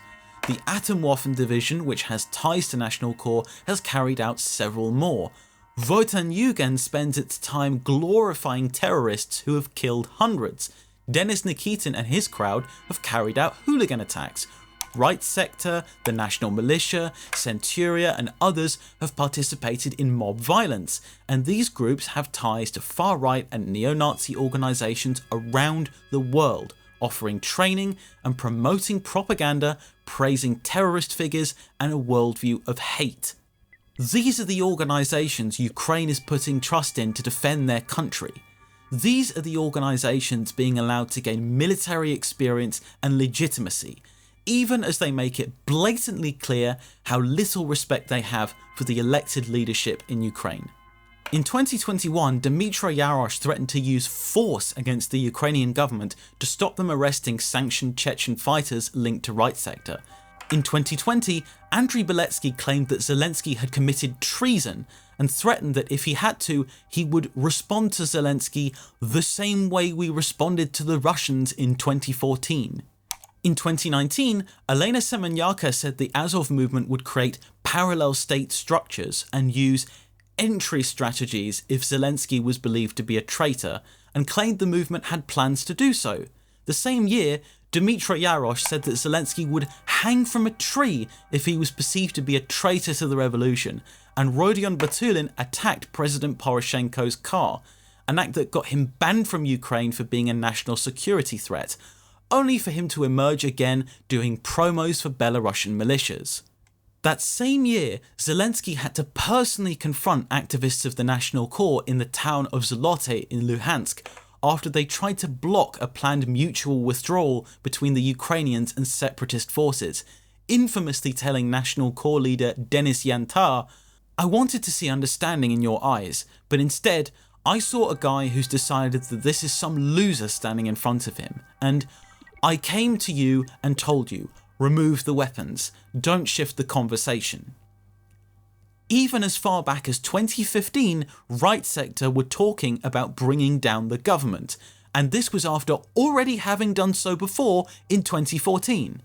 The existence of these groups, Azov and its branches, National Corps, the Right Sector conglomerate, Svoboda, C14 and others, show that there's a really bizarre level of military might that political groups can wield in Ukraine. There is a chasm between a military force representing an entire state and its integrity versus a military force which represents a party, its leader and its ideology, especially when that ideology calls for hate and mob violence. Put simply, this is not normal, and our media, our politicians, our leaders need to stop pretending that it is before it's too late. Because we've seen this happen before. Western governments supported the Afghan resistance against the Soviet Union during the Cold War and ignored the presence of radical extremists, the groups that later became the Taliban and Al-Qaeda in that resistance, spreading propaganda that Afghan rebels were all goodness personified, heroic freedom fighters. And we know what happened next. We know that most of the people fighting for Ukraine, most of the people in Ukraine, don't share these views, but we have to stop lying about the minority that do, or trying to shove them under the rug, because once the mutual enemy we share with them, Russian imperialism, is gone, they will not be our friends, just as Osama bin Laden turned on the West after the mutual enemy of the Soviet Union was erased. These far-right groups have made no secret of their disdain for the values Western nations are built on. They don't hide that they don't want to be part of our world, and that in fact, if they had their way, our world would be destroyed and remade in a new image, a far more disturbing one. So we have a choice. Do we want to live in blissful ignorance until it comes back to bite us? Or do we want to acknowledge the problem now, before that threat gets bigger and bigger and harder to solve once we're finally forced to stare it in the face? I know what my answer is, because this ignorance helps no one. Although much of the media in the West tries to ignore the subject for fear of undermining Ukraine and emboldening Russia's narrative, refusing to discuss it does even more damage. By refusing to face up to the Nazi problem and whitewashing or running interference for those involved, we're not making it go away. We're simply handing it off to those who will talk about it, and that will probably be people far less honest than us, like the propagandists at RT. And ironically, those propagandists and the Ukrainian far right have something in common. Russian propagandists and the Ukrainian far right are both trying to blur the line between far right ultranationalism and normal Ukrainian nationalism. The far right does this to normalize themselves, and the Russians do it to embolden the image of Ukraine as a neo-Nazi country and delegitimize Ukraine's nationhood. So by participating in this atmosphere of denialism regarding these groups and their symbols, we're aiding both neo-Nazis and the Kremlin propaganda machine, the last people we should be giving support to. So who do we want to set the message? People with integrity and honesty, or delusional propagandists and ideologists? A textbook example of this is an incident in September 2023 when Petro Poroshenko, the ex-president of Ukraine himself, was filmed meeting soldiers on the front lines sporting a black sun patch, which resulted in Kremlin apologists instantly jumping on photos of this event as proof of Russia's Nazi Ukraine rhetoric, and laughable denialists embarrassing themselves by once again repeating false claims of the black sun being an ancient Slavic symbol. Hopefully, and almost certainly, this display was a case of extreme ignorance on Poroshenko's part, rather than a showcase of his real ideology. but the normalization on display was still extremely disturbing. To make matters worse, only weeks later, yet another scandal broke during a state visit by President Zelensky to Canada, when Zelensky, Canadian Prime Minister Justin Trudeau, and the entire Canadian Parliament stood up in applause for a 98-year-old Ukrainian war veteran who had fought the Russians during World War II. That veteran was Yaroslav Hunka, who had served in the SS Galicia Division. In this case, the scandal was blamed on the Canadian Speaker of Parliament, who took full responsibility for inviting Hunka and claimed that neither the Ukrainian or Canadian governments knew about his visit in advance. But even if that was the case, it's absolutely baffling that seemingly no one in the crowd remembered which sides the Russians and their enemies were on in World War II. Once again, this case was a conduit for pro-Russian propaganda and laughable denialism in response. Again, this incident was a display of ignorance, not genuine Nazi sympathy, but this absurdity, which we've seen again and again and again, is extremely damaging to everyone who isn't an ideological crackpot, and it needs to stop. We can see that the cult of denialism surrounding these groups is extremely pervasive in Ukraine, reaching even those far removed from Nazi ideology. And clearly there has to be pushback, because this message is spreading towards the outside world too, distorting our understandings of current extremism and past history. Ultimately, there's a quote that sums up this issue better than we ever could, from an article called "Look Far Right and Right Again", published by the outlet Ukrainian Policy. The Constitution of Ukraine unequivocally states that Ukraine is the sovereign and independent democratic social legal state. Article 1. For some Ukrainians, the Russian threat to their country's sovereignty and independence has obscured the rationale of being sovereign and independent. That is to secure the democratic, social and legal state. Furthermore, the Constitution unambiguously recognizes the human being, his or her life and health, honor and dignity, inviolability and security as the highest social value. At the same time, the main duty of the state is to affirm and ensure human rights freedoms. Article 3. It is absurd to assume that the neo-Nazis who are taking a stand for Ukraine's independence are doing this in the name of Ukraine's highest social values, or to reinforce the main duty of the state as stipulated by the Constitution. Rather, they are arming themselves, learning how to fight and kill, as well as recruiting new members. Their ideal Ukraine is not only different, but it is the direct opposite of a democratic, social, and legal state.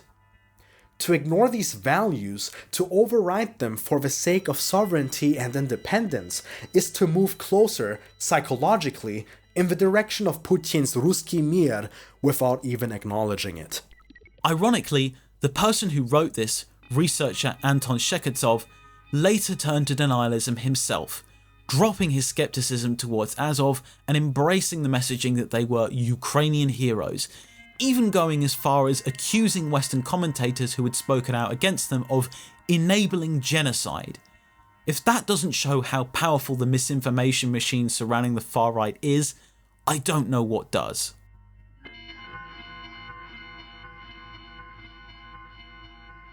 Ultimately, to tackle this cult, we have to tackle the root cause, and look at how the inspiration for all these modern far-right groups in Ukraine, the original organization of Ukrainian nationalists, has been reinvented in Ukraine's mainstream since the Euromaidan. Where Bandera was originally a highly controversial figure in Ukraine, he became an accepted hero, lauded as a role model by the country's parliament and even its commander-in-chief, with prominent Ukrainian outlets and even diplomats acting as representatives for the Ukrainian government, promoting Bandera apologism. So, eine neue Folge Jung und Naiv. Ich habe einen neuen Gast. Wer bist du? Ich heiße Andriy Melnik. Ich bin der ukrainische Botschafter in Deutschland. Was heißt das? Das heißt, dass ich die Interessen meines Staates, meiner Regierung, aber auch meines Volkes hier vertreten darf. Also nicht deine Interessen, sondern du Nein. musst die Nein. Interessen. Also ich bin nur ein Präsidenten? Instrument quasi hier. Und als Instrument hat man da keine eigene Agenda. Here we can show you a specific example.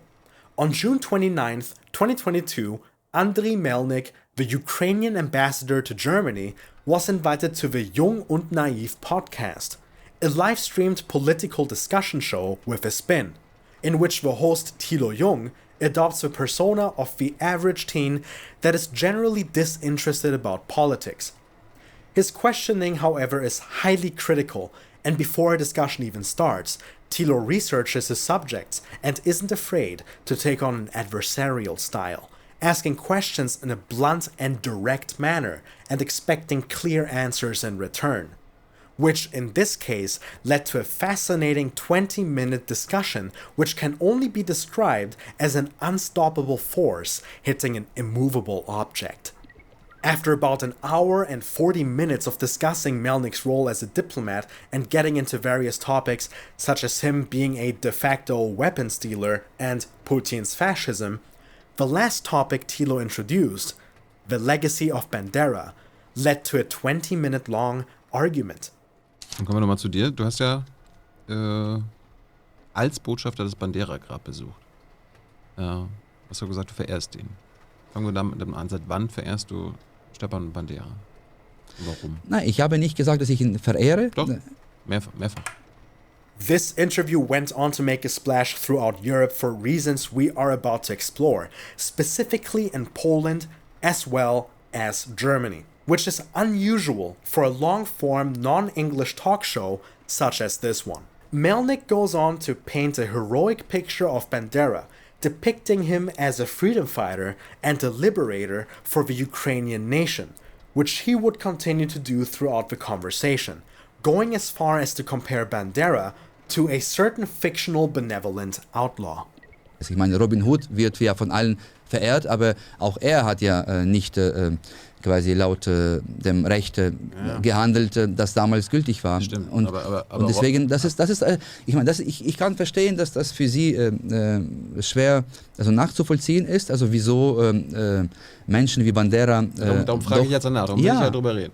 Ja, und ich bin dankbar. Also ich bin jemand, der für Offenheit ist. Denn was mich schmerzt, ist, dass wenn das Wort also Bandera fällt, und zwar nicht nur in Russland. In Russland ist es quasi... wir brauchen jetzt nicht über russische Propaganda aber auch hier, in Deutschland. Also ich möchte auch über Deutschland reden, ganz bestimmt. Reden wir gleich. Ja, ich mein, in Deutschland, das Wort Bandera, dann heißt das sofort, so schlimm wie Hitler. Also Bandera ist fast so oder Nazi-Kollaborateur und so weiter. Da gibt es sofort quasi eine Reihe von Synonymen, die verwendet wird. Wir können ja nur bei den Fakten bleiben. Ja, klar. Er war natürlich der ultimative antisowjetische Held. Ja. Weil er sich natürlich gegen die sowjetischen Besatzer durchgesetzt hat. Aber er hat auch gegen die Deutschen gekämpft. And here's something very important we need to point out. The difference between Robin Hood and Stepan Bandera is, and this is a ridiculous sentence for us to have to say, Robin Hood didn't instigate ethnic cleansing. Just keep that in mind. Melnik's message was essentially that the world had gotten Bandera wrong, and that he was actually just a vigilante freedom fighter. In response to this suggestion, Thilo decided to delve directly into the OUN's ties to fascist ideology and the Axis powers of World War II. Aber auch gegen die Deutschen gekämpft? Pass auf. Ich fange mal an. Ja. Er war mit Mussolini und Hitler-Deutschland eng verbunden in den 20er, 30er Jahren. Er wollte einen transnationalen Faschismus. Er wollte einen eigenen ukrainischen Faschismus errichten. Er war Teil der OUN, haben wir vorhin schon gesagt, gehörte da zum Führungszirkel, hat sich irgendwann abgespalten, gab den UNB, also Bandera, die waren radikal nationalistisch, also was wir heute als rechtsextrem bezeichnen würden, und explizit antisemitisch. Die Hauptfeinde von ihm waren Juden, Polen und Russen.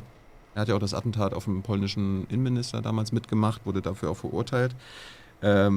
Er hat, als die Wehrmacht in Lemberg, also in deiner Heimatstadt, einmarschiert ist, hat er sie mit seinen Truppen begrüßt.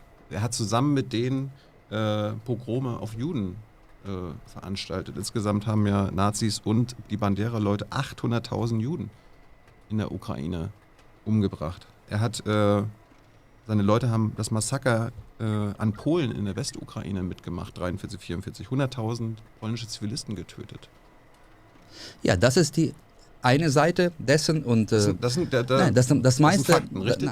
What Melnik sat through was a concise rundown on Stepan Bandera and the OUN's involvement in the Holocaust, the OUN's role in ethnic cleansing against Jews and Poles, naming massacres the OUN was responsible for, and when exactly they happened, and the OUN's ties to the Axis. And this is where Melnik offered the whitewashing perspective that has become disturbingly common in Ukraine. Dessen und das meiste. Fakten, richtig? Nein. Das meiste. Nein, wir können das also. Das sind die historischen Fakten, die Zweifel. Lassen wir das die Reihe nach. Also Mussolini. Du hast gesagt, er hat mit Mussolini war er oder mit Kontakt zu Mussolini Italien und Hitler Deutschland gehabt. Er wollte transnationalen Faschismus. Nein, das stimmt nicht. Also ich habe keinen. Er gilt unter Historikern als. Nein, also kannst du mir das Zitat nennen? Also du hast gesagt, dass er für den Faschismus war. Also wo Bandera gesagt hat, dass er für den Faschismus ist. Also ich kann das mir nicht vorstellen, dass er das gesagt hat. Aber was OUN und so weiter gemacht haben, die haben ja auch Beschlüsse gehabt, wo er dann der Chef war, da konntest du nicht unterscheiden, wenn du das durchliest. Ist das jetzt hier Nazi-Programm aus der NSDAP oder ist das Bandera? Ich meine, wir können es aber vorlesen. Da gab es ja noch vor dem Einmarsch der Deutschen, haben die einen Beschluss auf ihrem Kongress befasst. Ich zitiere: Die Juden sind die am meisten ergebene Stütze des bolschewitischen Regimes und die Avantgarde des Moskauer Imperialismus in der Ukraine. OUN kämpft gegen die Juden, weil sie die Stütze des Moskauer bolschewitischen Regimes sind. Gleichzeitig wird den Volksmassen erklärt, dass Moskau der Hauptfeind ist. Und dann im Mai heißt es in einer Instruktion zum Kampf und die Tätigkeit der OUN während des Krieges, Zitat, dass Juden im Gegensatz zu Polen und Russen auch in der Phase nach dem Krieg nicht assimilationsfähig sind, sie also vernichtet oder zwangsumgesiedelt werden müssten. Was ist das? Kannst du das präzisieren? Das ist das von dem OUN-Kongress im April 41, also einen Monat vor dem Einmarsch der Deutschen, wo er der Chef war. Das ist sein Beschluss. Und woher hast du das? Weil das kenne ich zum ersten Mal. Ja? Das ist von der jüdischen Gemeinde Berlin. Ah, okay. Denial.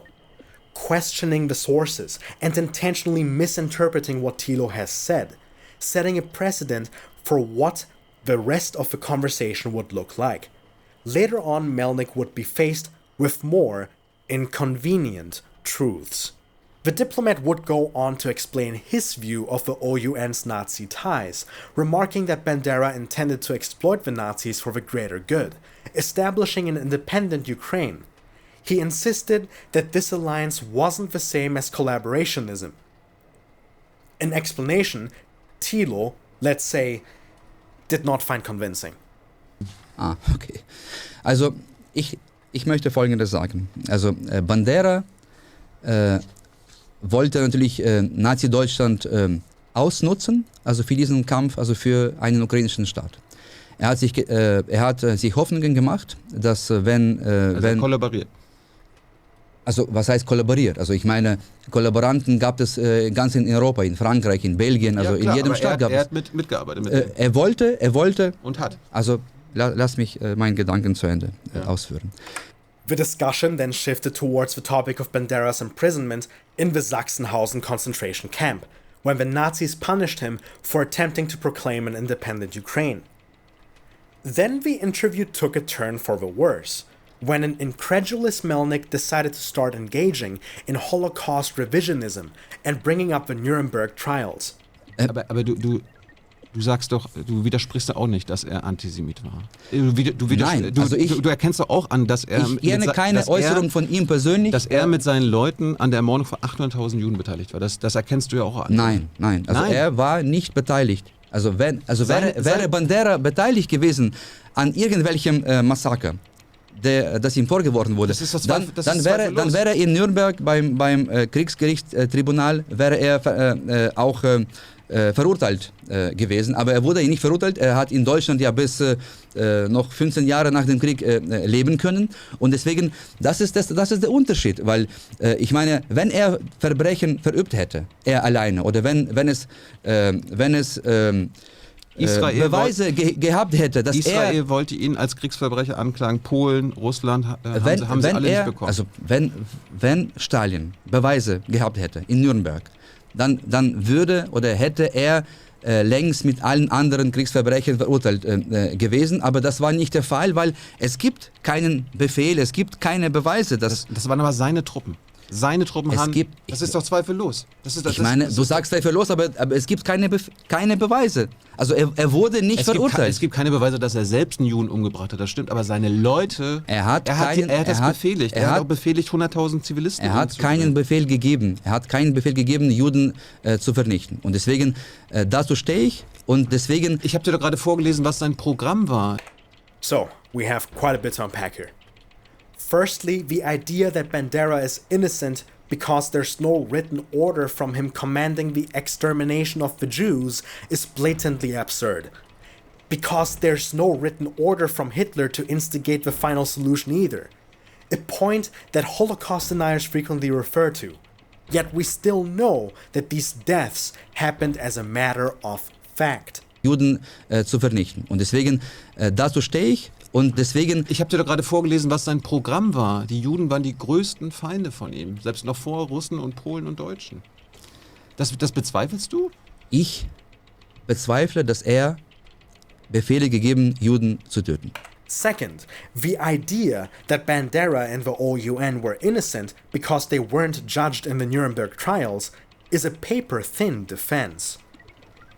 Not only were various Axis collaborators able to escape justice after the war thanks to their usefulness, whether that's the Nazi rocket scientist who went on to join NASA, or the Japanese war criminals from Unit 731 who were given freedom in exchange for their research, if you watched the first episode of this series, you know the real reason Bandera didn't end up in Nuremberg.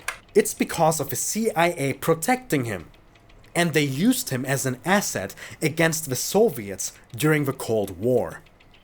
In fact, the Soviets knew this full well, as we found in another CIA document that the Soviets wrote to US authorities in 1946 on their desire to bring Bandera to trial, but this can only be done with your assistance because of the fact that he is now hiding in the American zone of occupation. As we previously discussed in our history episode, because the Americans refused to cooperate, the Soviets resorted to assassinating Bandera. After addressing the Banderites' anti-Semitism, the conversation briefly shifted to the topic of their actions against the Poles. Der Grund, also für diese Feindlichkeit zwischen Polen und der Ukraine, war der, dass die Ukrainer, sie waren die größte Gruppe, also Minderheit im polnischen Staat, die größte. Ein Viertel der Bevölkerung Polens nach dem Ersten Weltkrieg waren Ukrainer.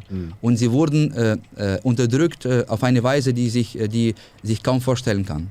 Und das war der Grund, dass die Ukrainer sich gegen Polen, also Polen waren auch damals, war Polen für uns die gleichen Feinde wie Nazi-Deutschland und die Sowjets. Klar, aber entschuldigt keine Ermordung von Zivilisten. Es gab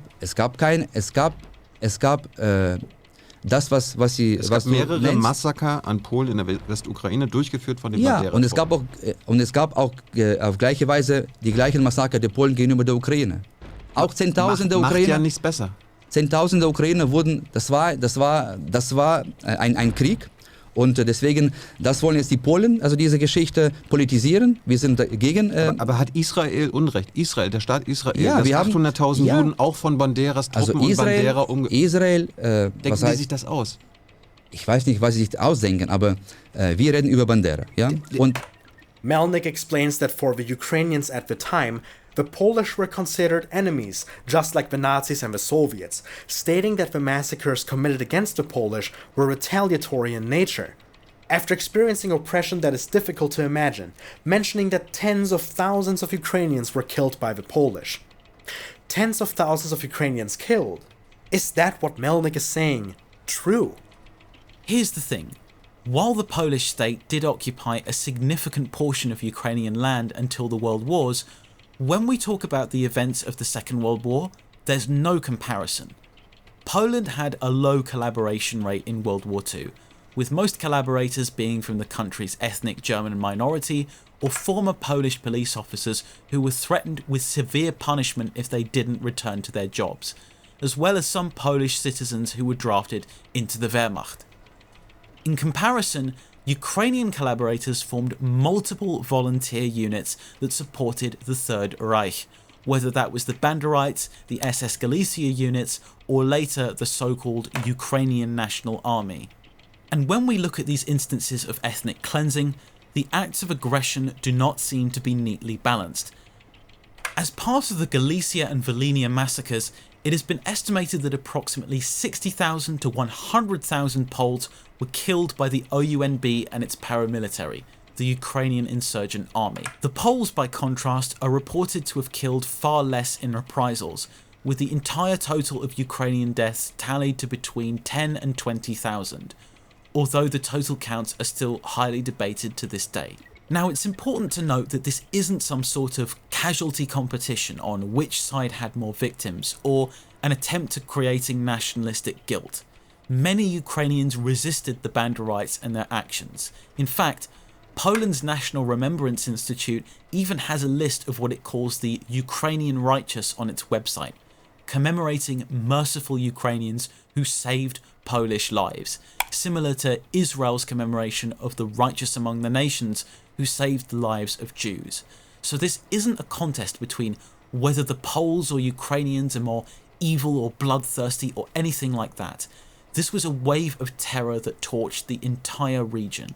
But Ambassador Melnik's account of the OUNB record was nothing short of an attempt to distort history, beginning with attempts to whitewash their killings using the memory of pre-war discrimination under Polish rule, then denying the numbers, then dismissing them as the products of war and a politicizing of the conflict, all for the sake of maintaining a fraudulent, heroic image for Bandera.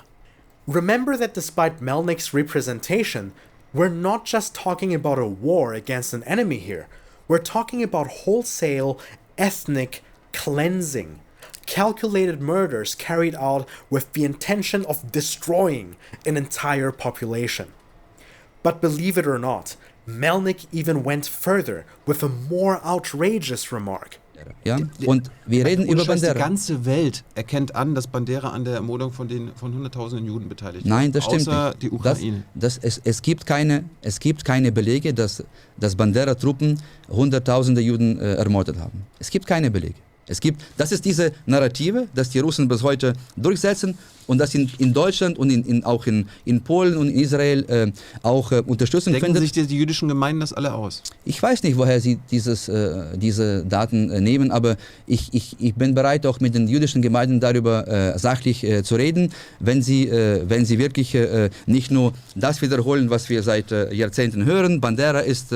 Melnik stated that he was only willing to talk to the Jewish community about the Holocaust in Ukraine only if they agreed to avoid the narratives he didn't like, a rather shocking proposal to lecture communities ravaged by genocide about their own destruction. Thilo, of course, was not tolerant of this attitude and informed Melnik on another piece of the puzzle regarding the OUN's ideology. Leaflets that were distributed in Lviv containing a message signed by Bandera himself. Es gab Flugblätter, als die Deutschen reingekommen sind nach Lviv. Da hieß es, Volk, das musst du wissen, Moskowiten, Polen, Ungarn und Juden, sie sind deine Feinde, vernichte sie, das musst du wissen, deine Führung, dein Führer Stepan Bandera. Was für Flugblätter? Als die Deutschen gerade einmarschiert sind, da haben sie quasi an die Bevölkerung das verteilt, die ja noch unter anderer Herrschaft dann da waren. Die haben sich ja mit den Deutschen verbrüdert. Das ist doch ganz klar. And at this point, Melnik's mask truly slipped. Also. Und ich frage mich halt, ich meine, ich verstehe... Also ich werde dir heute nicht sagen, dass ich mich davon distanziere. Und das war's. Ja. Das ist ja deine Entscheidung. And that's it. With that, Melnik gave a surprisingly honest answer. He has no interest in seriously debating the topic, coming up with any evidence that would refute the reputation of the OUNB.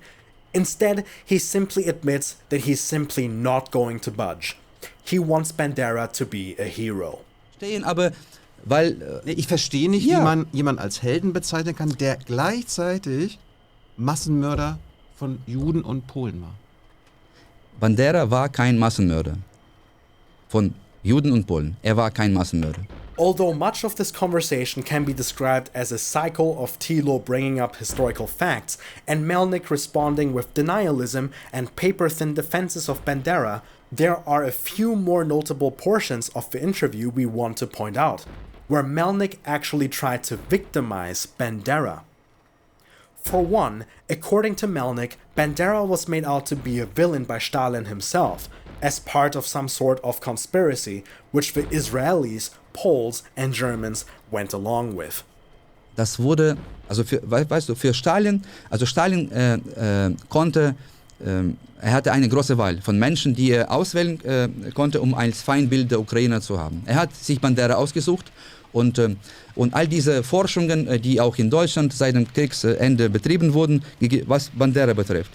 Sie waren polnische Forschung, israelische Forschung. Ja, auch zum Teil. Die irren sich alle.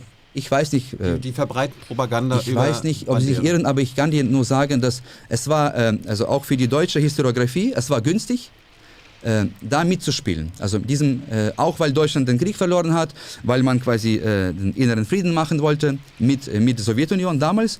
Und man hat einfach da entweder geschwiegen oder auch mitgemacht. But for what reason would the Western Allies go along with Soviet propaganda, even after all this time? Ich weiß nicht aus welchem Grund.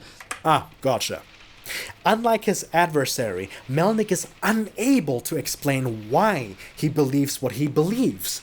Despite his adamant defense of Bandera, Melnik is hesitant to explain what exactly Polish, German, and Israeli researchers are getting wrong. Which leaves us with two different ways we could explain Melnik's behaviour. Is it that he knows of Bandera's track record and maintains these obviously unreliable denials to save face for Ukraine, given Bandera's new role as a historical patriotic figure? Or does he genuinely believe what he's saying, buying into the Bandera myth-making without having any evidence to defend his arguments? Another strange instance of victimization is when Thilo and Melnik address the topic of Bandera's imprisonment. Er war im Gefängnis. Du hast erwähnt, aber nicht die ganze Zeit. Er war, also wie kann er? Er wurde verhaftet im Jahre 41 und entlassen 44. Und all diese Verbrechen in der Ukraine, auch gegenüber Juden und dieses charismatischer Führer seiner Truppen. Die haben sich Bandera-Truppen genannt und bevor er verhaftet wurde, hat er selbst noch die er aus dem Gefängnis Befehle geben? Kannst du mir erklären? Das geht nicht.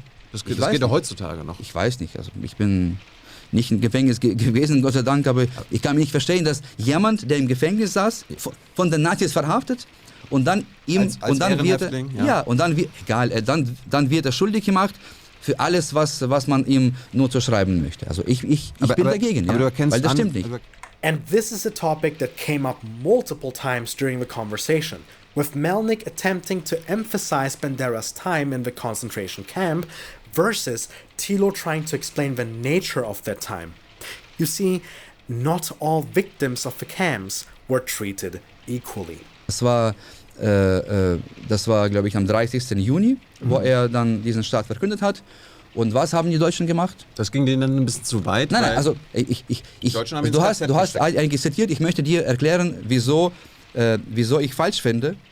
Also Bandera automatisch zu einem Antisemiten, Kollaborationisten und allem, also den Inbegriff des Bösen zu machen. Also er wurde verhaftet von den Deutschen, gleich nach diesem Entscheid. Das heißt, weil er nicht die deutsche Herrschaft über Ukraine wollte, sondern eine eigene ukrainische Unabhängigkeit ausgerufen hat. Und dann haben die Deutschen ihn ins KZ Sachsenhausen gesteckt. Ja, und wo er den ganzen Krieg verbracht hat. Nein, und deswegen, nein. Er war ja im KZ ein Sonderhäftling, ein aber das spielt keine Rolle. Ja, warst du in Sachsenhausen?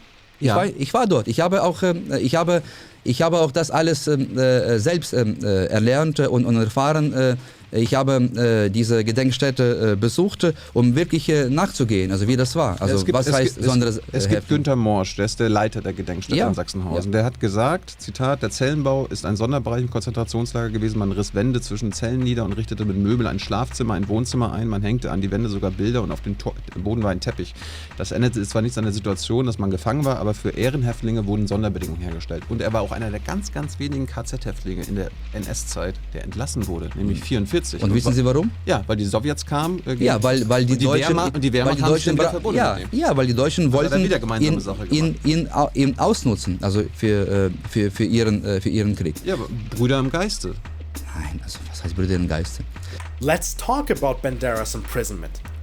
While it is true that he was sent to KZ Sachsenhausen, and it is true that he was serving time for daring to declare an independent Ukraine, Stepan certainly didn't suffer in the same way as the other inmates of the concentration camp.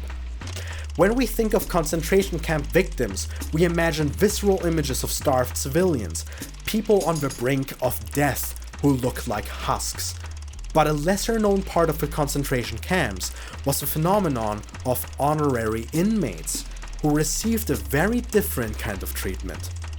For example, one of these honorary inmates was Polish commander Stefan Rowecki, who was imprisoned at Sachsenhausen in 1943 and 44. His luxuries included better general care, the right to wear his own clothes, and the ability to send and receive letters and packages. These inmates were essentially VIPs, and Bandera was one of them. And as we know, Bandera was actually treated better than Rowecki, because while Rowecki was eventually killed, most likely on the orders of Himmler, Bandera was actually released and survived the war. These inmates were also able to go to weekly mass and spend their time with their loved ones, with conditions being so comfortable that one wouldn't even have thought of escaping or otherwise ending things. Surprisingly, Nazis took care of their VIPs to the point where they even responded to suicidal ideation and concerns of depression. An example here would be the Austrian Chancellor Kurt Schuschnigg, who was arrested after the Germans annexed Austria in 1938 and later sent to Sachsenhausen in 1941, situating his special little cell right next to the camp's kill zone.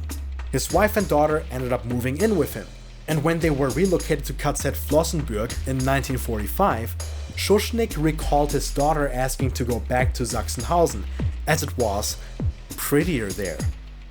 Even though the Nazis granted him this luxury, it did come at a price. Schuschnigg paid for this relocation to the concentration camp, and got his monthly allowance taken from his confiscated fortunes. Long story short, yes, Bandera was a prisoner, but unlike his unfortunate peers, he lived in a cozy cell, likely had contact with the outside world, and had the ability to invite family or mistresses to live with him, if he wanted to. So unfortunately for Melnik, Bandera wasn't the victim he was implied to be. Aber du erkennst an, dass deren Ideologie die Hauptfeindschaft Juden, Polen und Russen hat. Das ist auch schwarz auf weiß. Die Ideologie der Menschen, die für die Freiheit im Zweiten Weltkrieg gekämpft haben, war, dass sie eine unabhängige Ukraine errichten wollten. Ethnische Säuberung, nämlich also eine unabhängige Ukraine, frei von Juden, Polen und Russen. Das war Banderas Traum. Und den verehrst du. Ich verehre nicht jemanden, der Antisemit ist. Aber Bandera ist eine Persönlichkeit, der man nicht alle Verbrechen der Welt jetzt zuschreiben will, weil ja doch, es ist einfach zu bequem für viele, auch hier in Deutschland. Auch viele Historiker in Deutschland. Er war Teil des Holocaust, darum geht's. Er war nicht Teil von Holocaust. Bandera war kein Teil von Holocaust. Das ist die Sichtweise, die manche teilen. Also wir sind nicht dieser Meinung. Punkt. Es sind 1,5 Millionen Ukrainer. Du bist nicht der Meinung. Ist das auch die Haltung von Zelensky? Bist du da sicher? Als jüdischer Präsident? Dass der genauso sieht wie Bandera? Also du fragst mich und ich sage dir, also was ich dazu meine. Hast du mit jemandem darüber gesprochen? Mit wem? Mit Zelensky. Nein, also mit Zelensky spreche ich nicht über solche Themen. André, ich bedanke mich trotzdem. Ja, danke. Meine Zeit ist vorbei. Ich hoffe, du kommst irgendwann nochmal wieder. Ja, gerne. Und jetzt kommt Hans mit den Zuschauerfragen. Okay. And that concludes this bizarre interview with a Ukrainian diplomat. This isn't even all of the wild nonsense he had to say. We've decided to narrow it down to the Bandera debate, but his denialism around Ukraine's encounters with Nazism didn't end there. He was also asked about Azov and their Nazi runic symbolism, and stated that these were only isolated incidents that were thoroughly investigated, even bafflingly claiming that a journalist had inspected units with a magnifying glass to try and find the symbolism, with a rare few instances where it was found being reported to the unit command. Also wir haben das Problem immer wieder sehr ernst genommen. Also wir haben nie gesagt, es gibt nichts oder wir wollen quasi unsere Augen verschließen. Nein, wir haben immer gesagt, also wenn es solche Fälle gibt, und es gab einzelne Fälle, wo bei einigen Soldaten dann diese Runen oder übrigens keine Swastika, ich habe nie Swastika gesehen. Aber die Wolfsangel. Ja, diese Wolfsangel, aber bei einigen jungen Soldaten, aber der letzte Fall war, ein Kollege von Ihnen, von der FAZ, hat kurz vor dem Krieg das Regiment Azov besucht. Wir haben auch ihm geholfen übrigens, dass er überhaupt Zugang bekommt. Er konnte sich die ganze Woche dort bewegen, ja, und er hat, soweit ich verstanden habe, sein Ziel war, etwas zu finden. Er war mit einer großen Lupe da unterwegs. Er hat bei einem Soldaten irgendwo an einem Kopfhörer so diese zwei Runen gefunden, hat mich SMS geschickt, ja, ich habe gefunden, sagt okay, dann haben wir den Chef, ein Major, benachrichtigt, darüber berichtet, und da haben sie eine Untersuchung quasi angekündigt. Das heißt, es gibt einzelne Fälle, also wir sind alle Menschen, man kann ja nicht jeden überprüfen, ist rechtsradikal oder ist nur vom Spaß, sondern dass man das ernst nimmt. Presumably, nobody bothered to point that magnifying glass at Azov's logo that they show on their shoulders and their social media pages. It's such a stupid argument, it seems like it was ripped out of a sketch. But it's a very illustrative example of how historical denialism feeds into denialism around the modern day Nazi problem. It makes one wonder, what actually happened to the ambassador after his appearance on Jung und Naiv? Well, let's put it this way. Many were not happy with his remarks.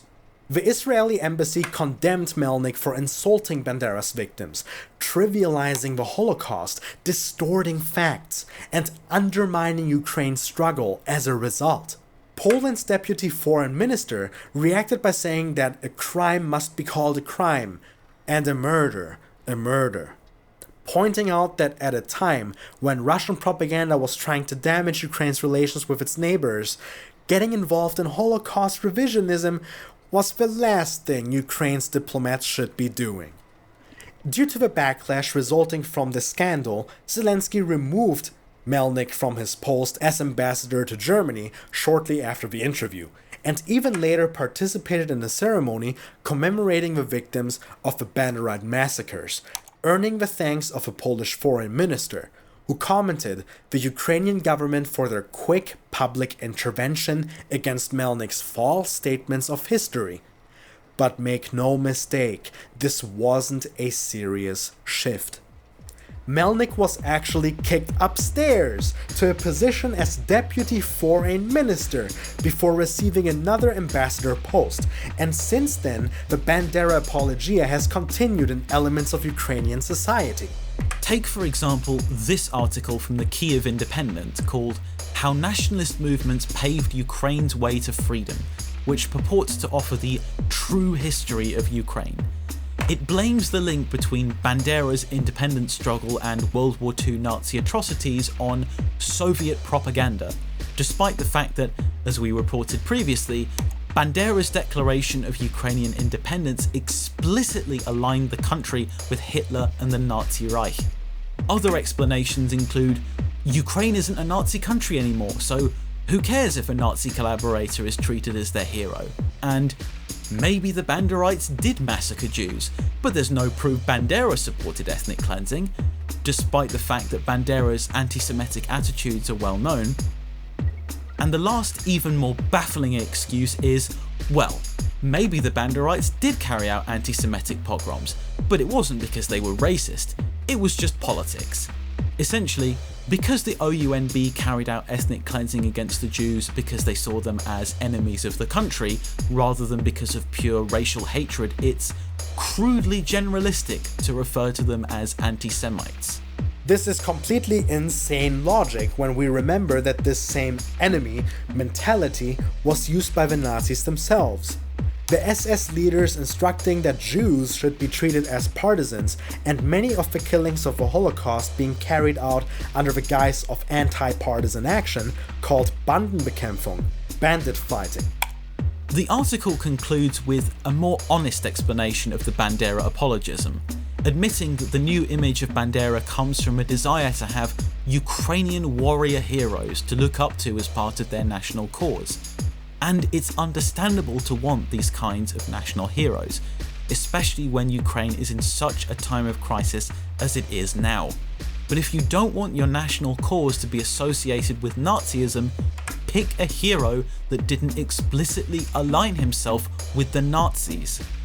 The depressing thing is, this article acknowledges that Ukrainian nationalism had many sides, including liberals, socialists and communists that fought for Ukraine. That Ukraine already has nationalists that aren't tied to toxic far-right ideology, yet it still dictates much of its time to trying to promote apologia for the Banderites and their leader. It's important to note that Ukrainian historians have a point when they argue that World War II wasn't purely black and white, and that there were independence fighters that joined the Axis cause in World War II for their own sakes, rather than because of a sympathy with Nazism. An example of this is Finland, which joined the German war effort after being forced to surrender territory to the Soviet Union. Despite being on the Axis side, Finland never embraced dictatorship and treated Jewish Finns as its own people, refusing to hand them over to the Nazis. Jewish Finnish soldiers even ended up fighting alongside German troops because of this. This lighter form of collaborationism allowed the Finns to exit the war on much softer terms than most of the other Axis powers, which ended up under Allied occupation or were swallowed up into the Eastern Bloc. But Bandera and the OUNB weren't that kind of collaborator. They had more in common with the Nazis than a shared enemy in the USSR. The Banderites shared their authoritarian, anti-Semitic mentality as well, clearly aligning themselves with the Nazi New Order, which is why the Soviets kept hunting Bandera until they caught him, 14 years after the war had ended. The fact of the matter is, Bandera and his followers aren't Ukrainian heroes. They were a group of fascists that tried to collaborate with Nazi Germany and were rejected because the Nazis saw their people as subhuman. The OUN's efforts didn't bring Ukraine any closer to statehood. They simply aided another occupation of Ukraine by a foreign power that saw Ukraine's people as worth less than their own. Bandera was a bootlicker for a boot that kicked him in the face, and all of Ukraine suffered for it. And while most of the spotlight on this controversy goes to the OUNB and Bandera, because they were the largest OUN faction, it's important to remember that its rival faction, the OUNM, deserves just as much infamy. Although Andriy Melnik, the OUN leader, not the diplomat mind you, has been labeled by some as the moderate, he was only moderate in comparison to Bandera. Although Melnik's wing of the movement are said to have initially condemned Nazism, they identified with fascist tenets, and Melnik himself was considered the Vozd of the OUN, their equivalent of the Führer, a dictatorial figure. A book by Grzegorz Rosaliński, a researcher of fascism, describes in detail the fascist tendencies of the OUN under Melnik, which were outlined by his ideologist Mykola Styborski. After Germany attacked Poland on the 1st of September 1939, Melnik asked Styborski to write a constitution for a Ukrainian state. According to the draft constitution, the Ukrainian state was to be based on the totalitarian dictatorship of a nation that would be defined in a nationalist and racial sense, and therefore would guarantee rights to ethnic Ukrainians alone. Other than the OUN, all political groups, parties and other such organizations would be forbidden. The leader of the OUN would be the head of the state, the leader of the nation, Holova Держavi Vozhd Nazi, whose period of office would be unlimited. In this sense, all aspects of political, social and cultural life would be controlled by the OUN, the only legal party and organisation in the state. According to the OUN's concept of fascism, the nation would be represented by and subordinated to the leader, vozhd or providnik, who would be the head of the OUN. This was the same absolute authority of the leader that the Nazis called Führerprinzip. Within the OUN, the Führerprinzip concept was officially introduced at the Second Great Congress of Ukrainian Nationalists on the 27th of August 1939 in Rome, but the idea had already manifested itself previously. And when the Germans plotted to invade the Soviet Union, Melnik revised his view of them, with the OUN-M supporting the Nazis just as the OUN-B did. Melnik himself proclaimed in a letter to German Foreign Minister Joachim von Ribbentrop that the OUN's worldview was especially similar to National Socialism in Germany. In fact, the Melnikites were more loyal supporters of the Nazis than the Banderites when Bandera made his declaration of Ukrainian statehood. OUN-M refused to endorse it, and while both OUN factions were caught in the crackdown after the declaration was released, Melnik was given a much more lax treatment than Bandera. He wasn't sent to Sachsenhausen until 1944, and not long after that he was released just as Bandera was. And during the Nazi occupation of Ukraine, the Melnikites offered their support for the formation of the SS Galicia division, so even after the Nazis had blatantly rejected Ukrainian statehood, with their highest leadership condemning their people as just as subhuman as the rest of the Soviet population, the OUN-M was still willing to collaborate, sacrificing Ukrainians for the German cause. While the Melnikites also endorsed the Ukrainian People's Revolutionary Army and its leader Taras Borovets, who opposed the Banderite purges of the Poles, saying the Ukrainians were doing the SS a favour and presenting themselves in the eyes of the world as barbarians, the troops under Borovets had less sympathy for the Jews. According to researchers from the US Holocaust Memorial Museum, his partisans carried out anti-Semitic pogroms and proclaimed in newspapers that the parasitical Jewish nation had been destroyed. During the war, Borovets and his men are said to have participated in conflicts and negotiations with both Soviet and Nazi forces, but ultimately Borovets ended up on the same side as the other OUN affiliates, jailed at Sachsenhausen and then released to support the Nazi-backed Ukrainian National Army. This shows that there's no wing of the OUN with a clean record. Whichever branch you look at, you find complicity in Nazism, both ideologically and practically. But this is a legacy that in Ukraine is being steadily airbrushed out of history. And this whitewashing of the OUN has serious consequences, because it has set a precedent that applies to modern movements like Azov and Right Sector today, that a group's far-right history is irrelevant as long as they side with Ukrainian independence. If Bandera gets to be a hero, so does Biletsky. As a result, while the great majority of Ukrainians are not zealous supporters of far-right views or organisations, many have accepted the normalisation of these things in society. And while the cult of the OUN still lives, so can Ukraine's Nazi problem. But, of course, it's not just Ukraine that has this problem. There's the other side of the coin that we need to talk about. Russia's Nazi problem. As we can see, there's another part of this web of groups, and this is the one connected to the pro-Russian and pro-separatist cause of the conflict. At a glance, you can see that this network is much smaller than the network of Ukrainian groups, but looks can be deceiving. While there are more groups that we know of on the Ukrainian side as opposed to the Russian one, the Ukrainian network is also bigger because it has been through more reorganizations. If we think of the Azov Battalion, for example, it went from the Black Corps to Azov Battalion to Azov Brigade, and then the 4 Azov splinters. That's 7 variants for just one organisation. which meant we had to spend 3 subchapters just explaining who they were. It was a similar story with Right Sector, with its web of coalition members and splinter groups. What we found with the Russian groups is that this happens less often. The political groups and paramilitaries rebrand and split up with less frequency, meaning less data points on our graphic.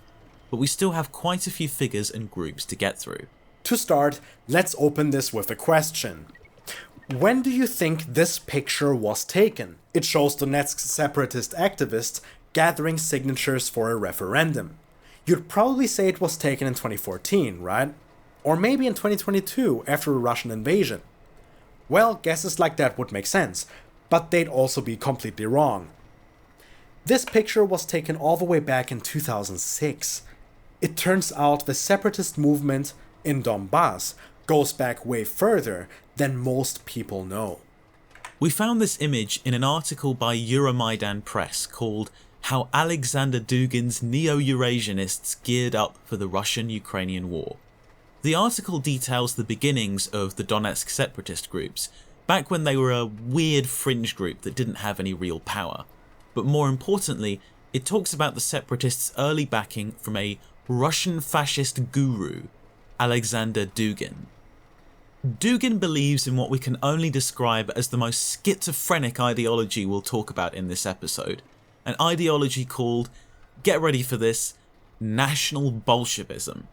National Bolshevism is essentially supposed to be a mix between Soviet communism, Russian traditionalism, and fascism, a mix that its followers show off proudly, with a seal that contains a mix of the Nazi Reichsadler, the Russian Empire's coat of arms, and the communist hammer and sickle, and a flag that takes the Nazi flag, rips out the swastika, and replaces it with the hammer and sickle in the middle. Even the greeting of the National Bolsheviks is a weird crossover between identities, a raised arm Nazi salute, but with the hand clenched into a fist, in a style often used by communists. Now, if you know much about politics, you might be doing a double take at this and realizing that it makes absolutely no sense.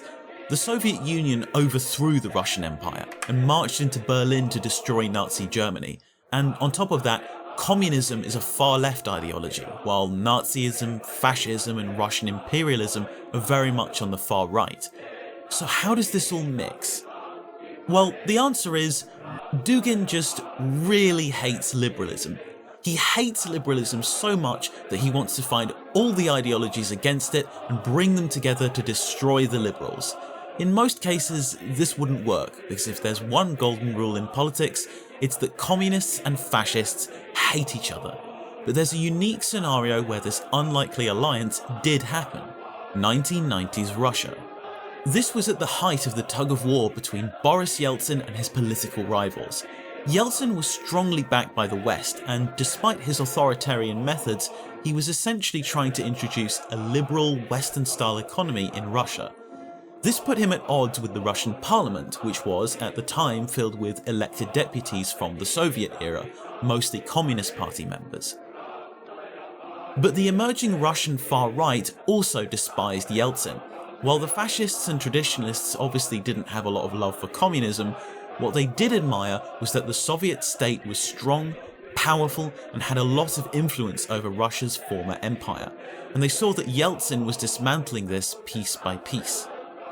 As a result, Russia's far right and far left in the 1990s had a mutual enemy, with a black, yellow and white flag of a former Russian empire often flying side by side with a red flag of the USSR in anti-Yeltsin demonstrations.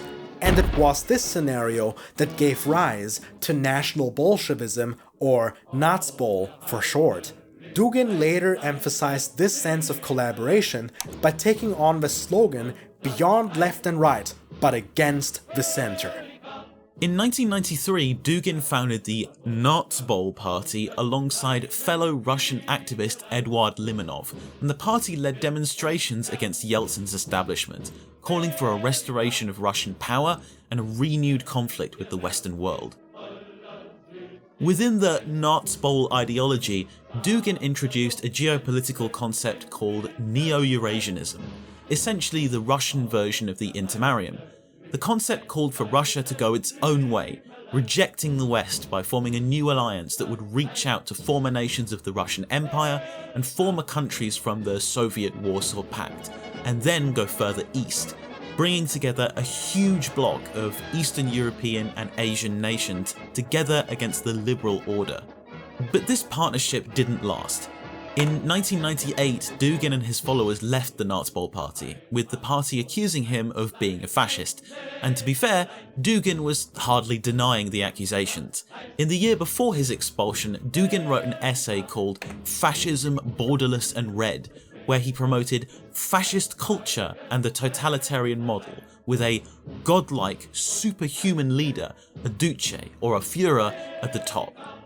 Dugin's pitch in this essay was that Russia had tried communism, then liberalism, and so the next step was fascism, or what he called right fascism and national capitalism, the kind of fascism seen in Italy and Germany. But the promise he offered was that after this fascist experiment, the new vision of what he calls true fascism would emerge, where fascist totalitarian culture and structures would be merged with the economics of moderate socialism to create a new hierarchy, a new aristocracy based on social justice. This is Dugin's red fascism, which he considers clean and ideal. But of course, to many, Dugin's promises of something new are simply a scam to mask his fascist agenda, and it's not hard to see why. The other leader who promised to blend his own idea of socialism with the fascist model was none other than Hitler. After all, Nazi does stand for National Socialist, but Hitler's socialism turned out to be a con designed to lure working class voters towards the far right. And many outside observers believe Dugin has the same idea, selling fascist politics to Russia's people by wrapping it up in nostalgia for the Soviet Union.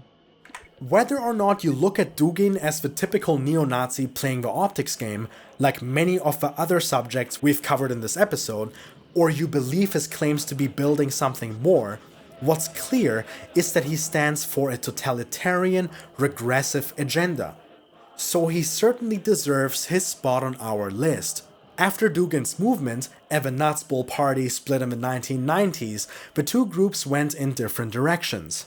The Nazbol party continued their opposition to the Russian establishment when Vladimir Putin took power, and the party was banned in 2007, swapping its hammer and sickle for a hand grenade and reforming itself as the Other Russia.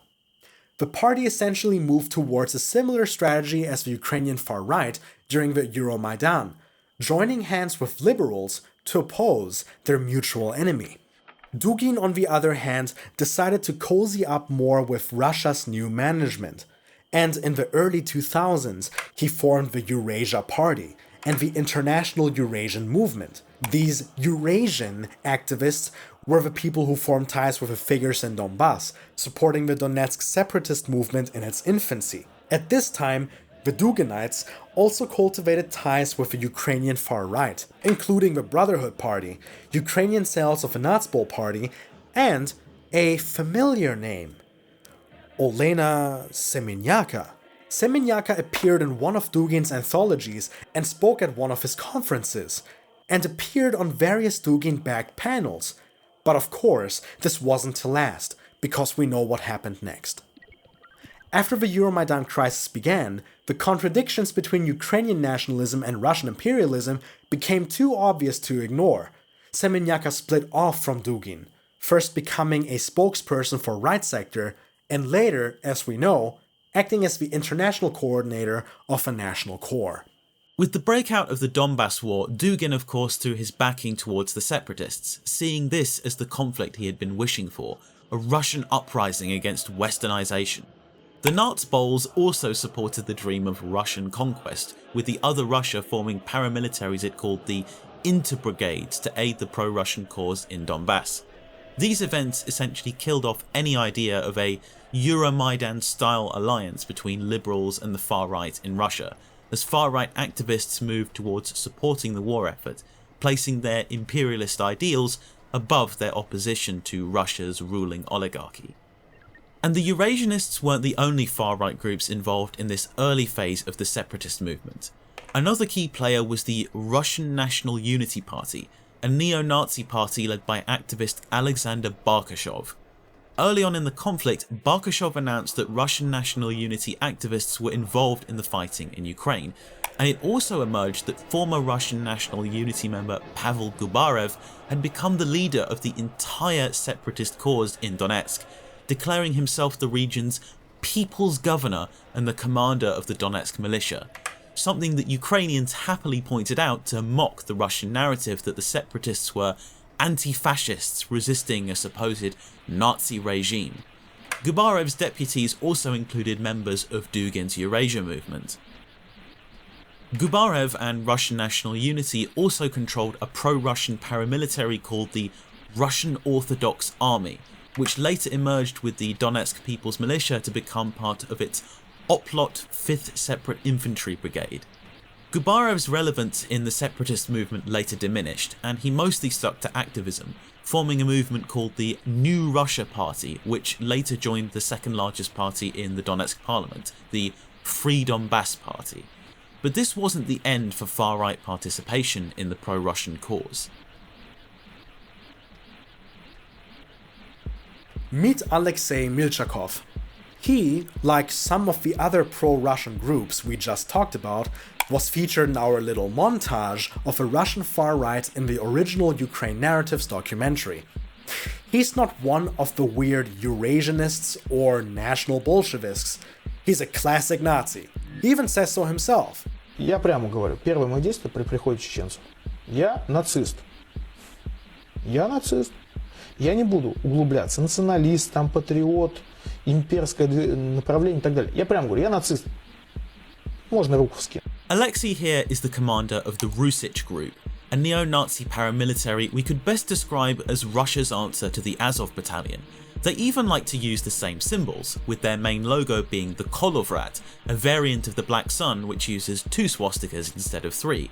The Kolovrat was introduced to the fascist world by Russian neo-Nazi Alexei Dobrovolsky, who is said to have described it as representing a national liberation struggle against the Žid yoke, which coincides with the Nazi swastika.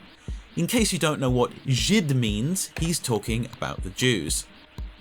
Rusich has also happily shown off other neo-Nazi symbols on their social media, including the original Black Sun and the Tyre rune, and even the SS Totenkopf. They are possibly the most openly Nazi group we've found, and yet this doesn't stop them mingling with the so-called denazifiers of Ukraine.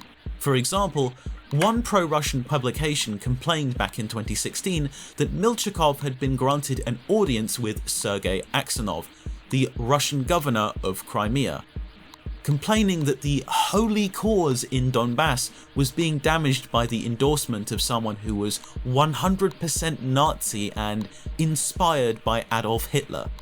They also described another disturbing part of Milchakov's backstory, his enthusiasm for publicizing his violence, noting that he had posted pictures of himself beheading a puppy to social media platform VK, and continued to mock the dead of the war by posting pictures of Ukrainian corpses. Essentially, the Rusich group are a bunch of neo-Nazi psychopaths, and yet because they fight on the Russian side of the war, they're allowed to take up arms and wield power in a war zone. Rusich is also known to have ties to the Wagner Group PMC, who anyone following this conflict must be aware of by now. But Wagner Group isn't just relevant for being a dodgy combat unit made up of convicts. Oh no, these denazifiers have a lot of ties to Nazism as well. Wagner's founder, Dmitry Utkin, is rather infamous, and it's easy to see why. If you search up his name, you'll quickly come across pictures of him bare-chested where his tattoos are easily spotted. He apparently decided to ink himself up with an SS Hauptsturmführer rank insignia, as well as the national emblem of the Third Reich, the Reichsadler. According to Bellingcat, even the name of the Wagner group is a reference to Nazism. Another investigative outlet called the Dossier Center also uncovered alleged leaked internal documents of the Wagner group signed by Utkin, where he uses the SS logo as his signature and went as far as ending his messages to Wagner owner Yevgeny Prigozhin with Heil Petrovich. Petrovich being one of Prigozhin's aliases. When confronted with this information by news outlet The Daily Beast, Prigozhin is said to have flown into a rage, ranting that in order to defeat Nazism, you must try it on yourself. Dmitry Utkin is trying Nazism on, for fuck's sake. He then encouraged curious journalists to check out Utkin's dick. Classy. Just in case that wasn't clear enough, when the Wagner group was involved in combat in Libya fighting for warlord Khalifa Haftar, they decorated their surroundings with Nazi symbols, anti-Muslim slogans and Germanic pagan runes. And yet, once again, none of this seemed to be a barrier for the denazifiers of Ukraine. Here we can see Mr. Utkin meeting with President Putin, displaying 4 medals for bravery. Utkin is over there on the far right.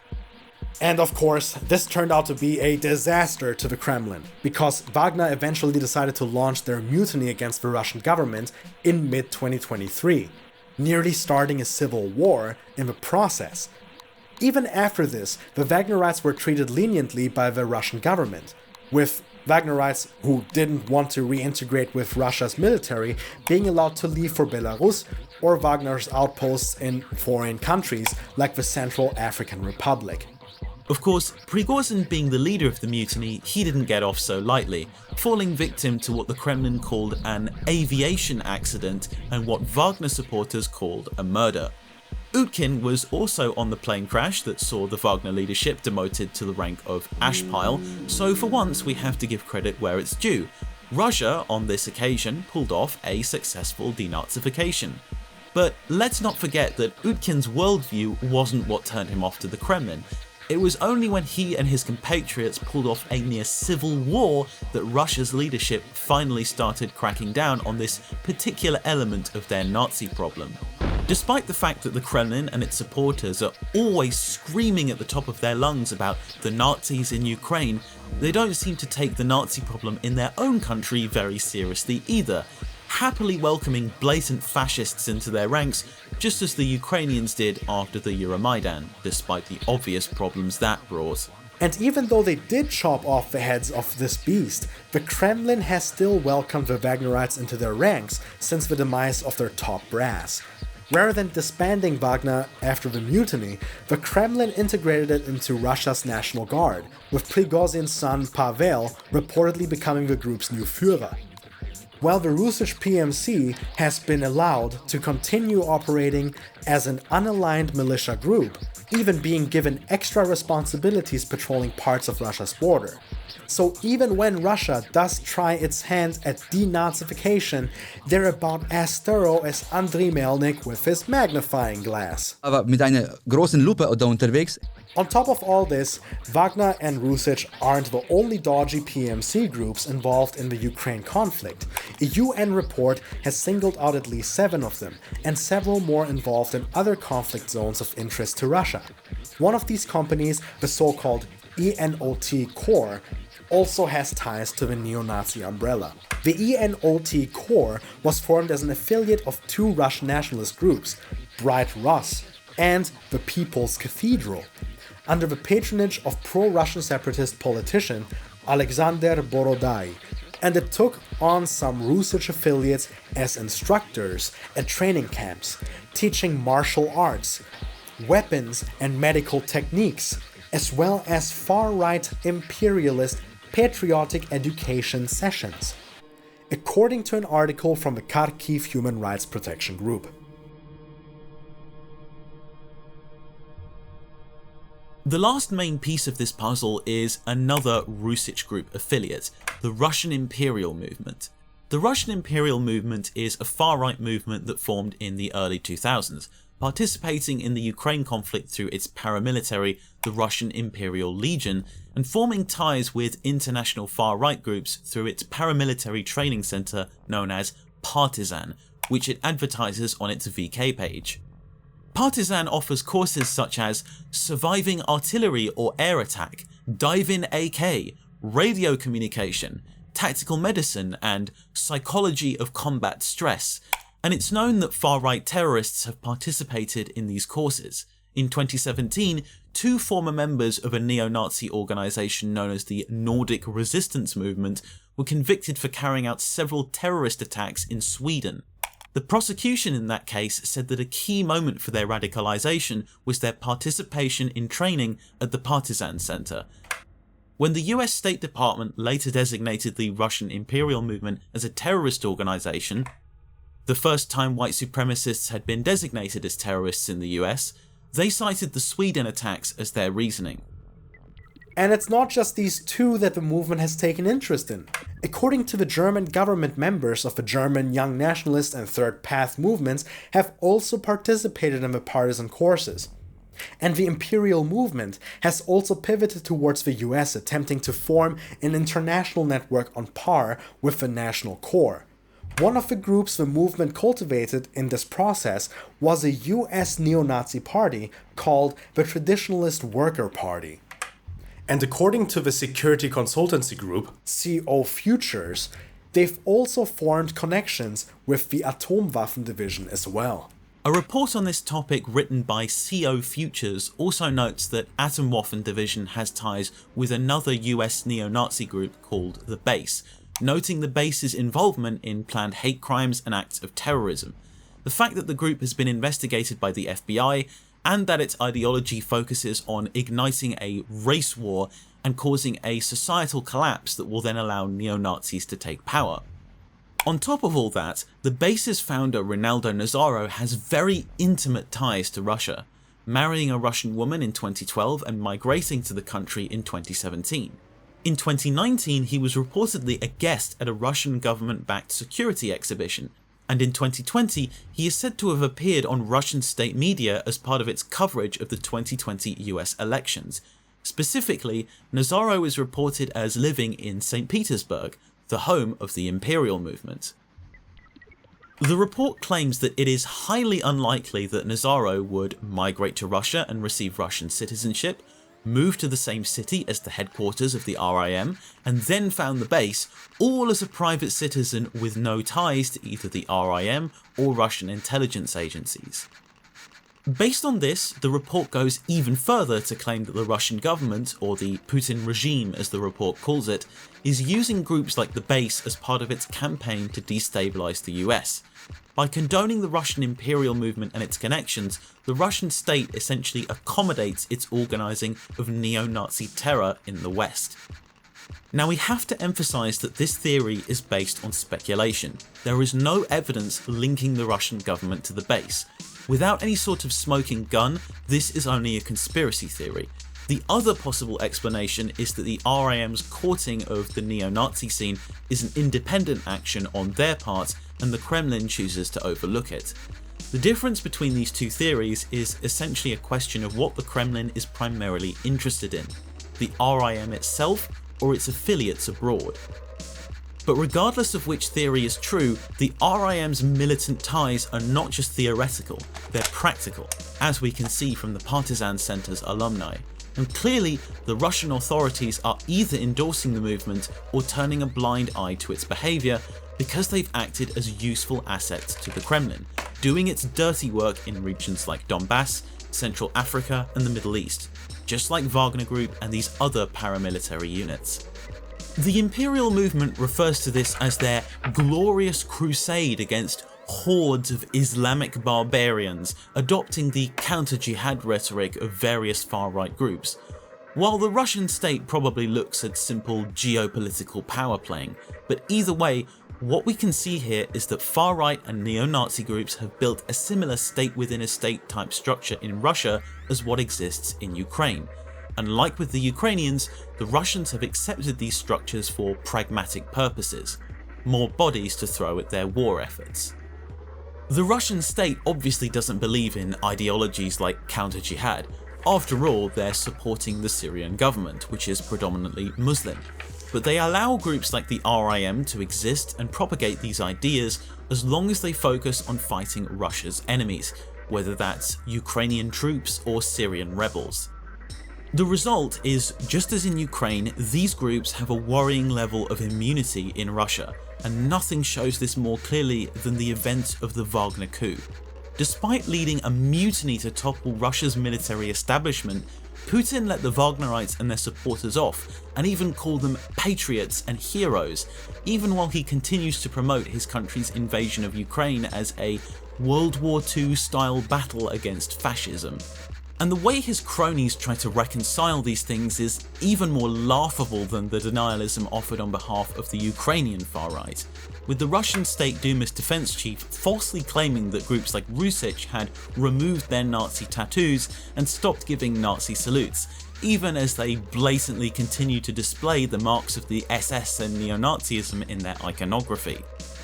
And when he received pushback in a conversation with a Russian journalist from the Fontaka outlet, he simply declared that these Nazi groups had already corrected themselves simply by participating in Russia's invasion of Ukraine, even going as far as saying that someone who killed and ate babies could make up for it through military service.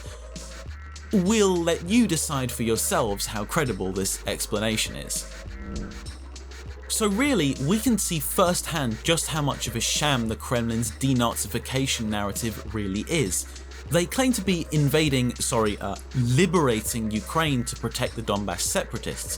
When you look at the history of these separatists, they were collaborators with neo-Nazis from the beginning. The Russian denials about this issue are maybe even more laughable than those from Ukraine. At least the Ukrainians try to pretend that their Nazis have some unique, harmless, ancient ideology and history, rather than arguing that the Nazis on their team just don't count because they magically denazified themselves by joining the Russian cause, without having to change any of their ideas, iconography, or allegiances.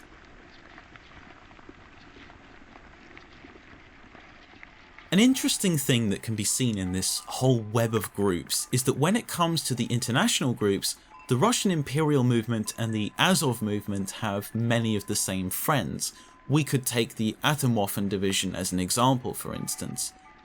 At a glance, it seems contradictory that movements would be linked to both pro-Russia and pro-Ukraine groups involved in the conflict. But actually, this does make sense when you think about it more. While many of these groups do have international ambitions, their primary focus is usually on nationalism in their home country, which means to support their agenda at home, they will often be pragmatic abroad. If forming ties with both pro-Russia and pro-Ukraine organisations will give them the greatest amount of experience and connections, that's what they'll do. And as long as this conflict continues, and its two sides continue to turn a blind eye to the ambitions of their fascist brothers in arms, the Nazi problem will continue to exist. In Ukraine, blatant problems were ignored or even tolerated for far too long, inadvertently showing ambitious extremists and sleazy politicians that might can be right. If one has the funds and the correct ties, another militia with dubious intention can be founded in no time. No questions asked. The proliferation of far-right military organizations and political movements happened in a more than opportune time, as Ukraine was and still is defending itself from an invading force. However, what happens when the Russians leave and the dust settles? In one way or another, the Ukrainian government has to divorce itself from its temporary far-right allies, because they may fight for Ukraine, but they don't fight for the Ukraine we know. They fight for their Ukraine, one that a majority of Ukrainians likely wouldn't want to reside in. The government should implement a zero-tolerance attitude towards these ideologies infecting state bodies when the time is right, de-radicalizing extremist units when possible and disbanding them when not. The past calls for these groups to end their vigilantism need to be repeated, but as a demand, not a request. And very importantly, Ukraine's leaders need to approach their own nation's history with an honest and reflective demeanor instead of rosy romanticism, learning to not repeat Bandera's destructive actions. Being made aware of a problem existing is a required step in fixing it, which means that we should handle these issues with honesty, even if it may seem counterintuitive. Won't we proliferate Russian propaganda narratives if we report on the far-right movements in Ukraine? Is it really the time to put our team on blast? What if certain reporting sours relations between Ukraine and its allies? In our view, the negative consequences of concealing these truths far outweigh the temporary benefits. In not even a decade, groups of hooligan football fanatics were given guns and badges. Political movements were born exploiting the current war in hopes to build a state within a state.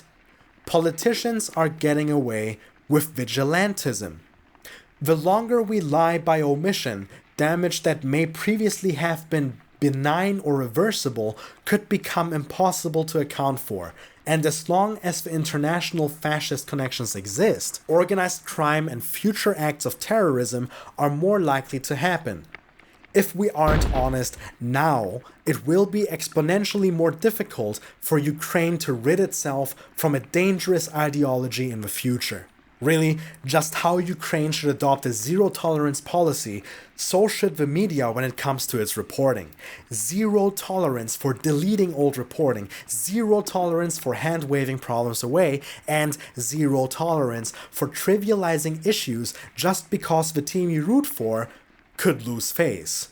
Comparable problems also prop up on the Russian side. The Wagner mutiny proved just how volatile the situation is, and we absolutely cannot forget that fascistic Russia-sympathetic international networks exist as well, with crossbleed between the Russian and Ukrainian far-right scenes. Russia similarly needs to come to terms with itself and the corruption that has been allowed to settle in its system. Its laws against mercenaryism need to stop being suggestions and become enforced rules. Under Russia's legal system, groups like Wagner or Rusich or the Imperial Legion and their partisan training camp should never have existed, but this system was ignored for cynical political interests, only being selectively tackled when those interests were threatened. That selectiveness needs to stop, otherwise everyone could be caught in the backblast.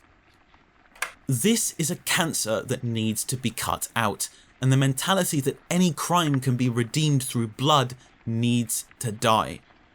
But of course, these are only actions governments can take, and odds are if you're watching this, you're not part of one. So what can we as ordinary people do? Well, let's be honest with ourselves. We can't change the situation on the ground, but what we can do is educate ourselves. Much of the information on these groups is scattered and hard to find, buried in obscure research papers, news articles and websites. In fact, many of these organisations don't even have so much as a Wikipedia page. To even get to the basics on some of these factions, we had to switch to Ukrainian or Russian language wiki with translations, because English pages were either thin, missing information, or simply non-existent.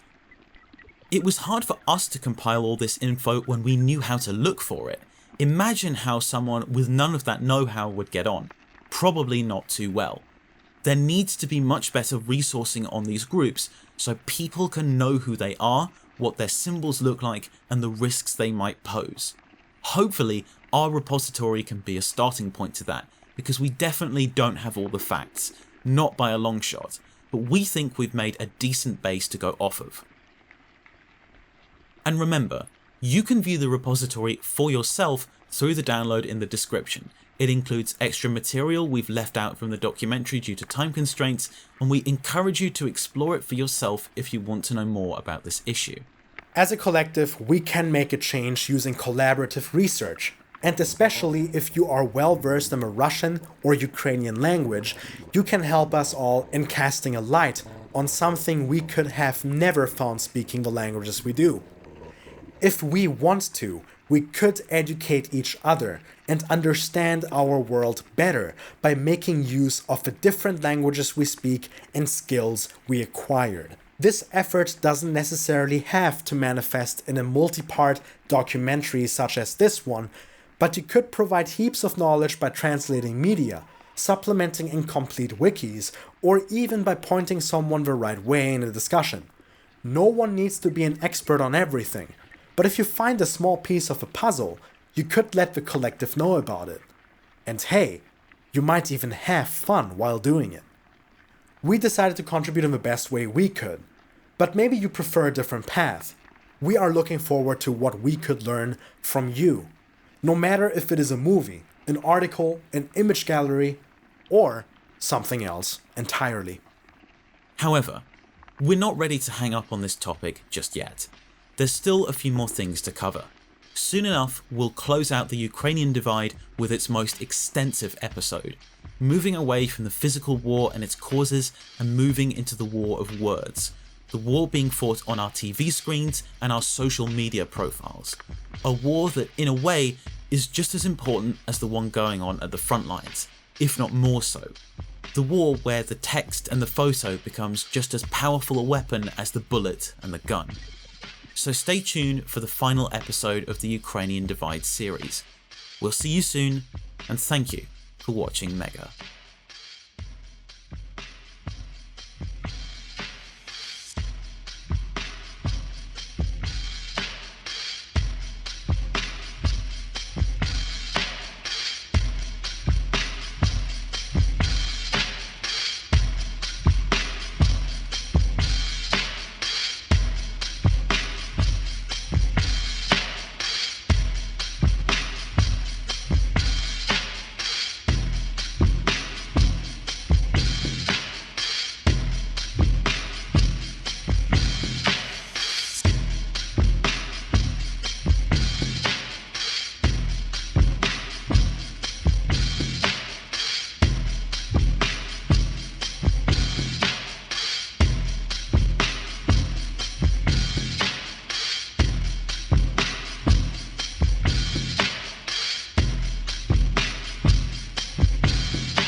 Aber mit einer großen Lupe da unterwegs.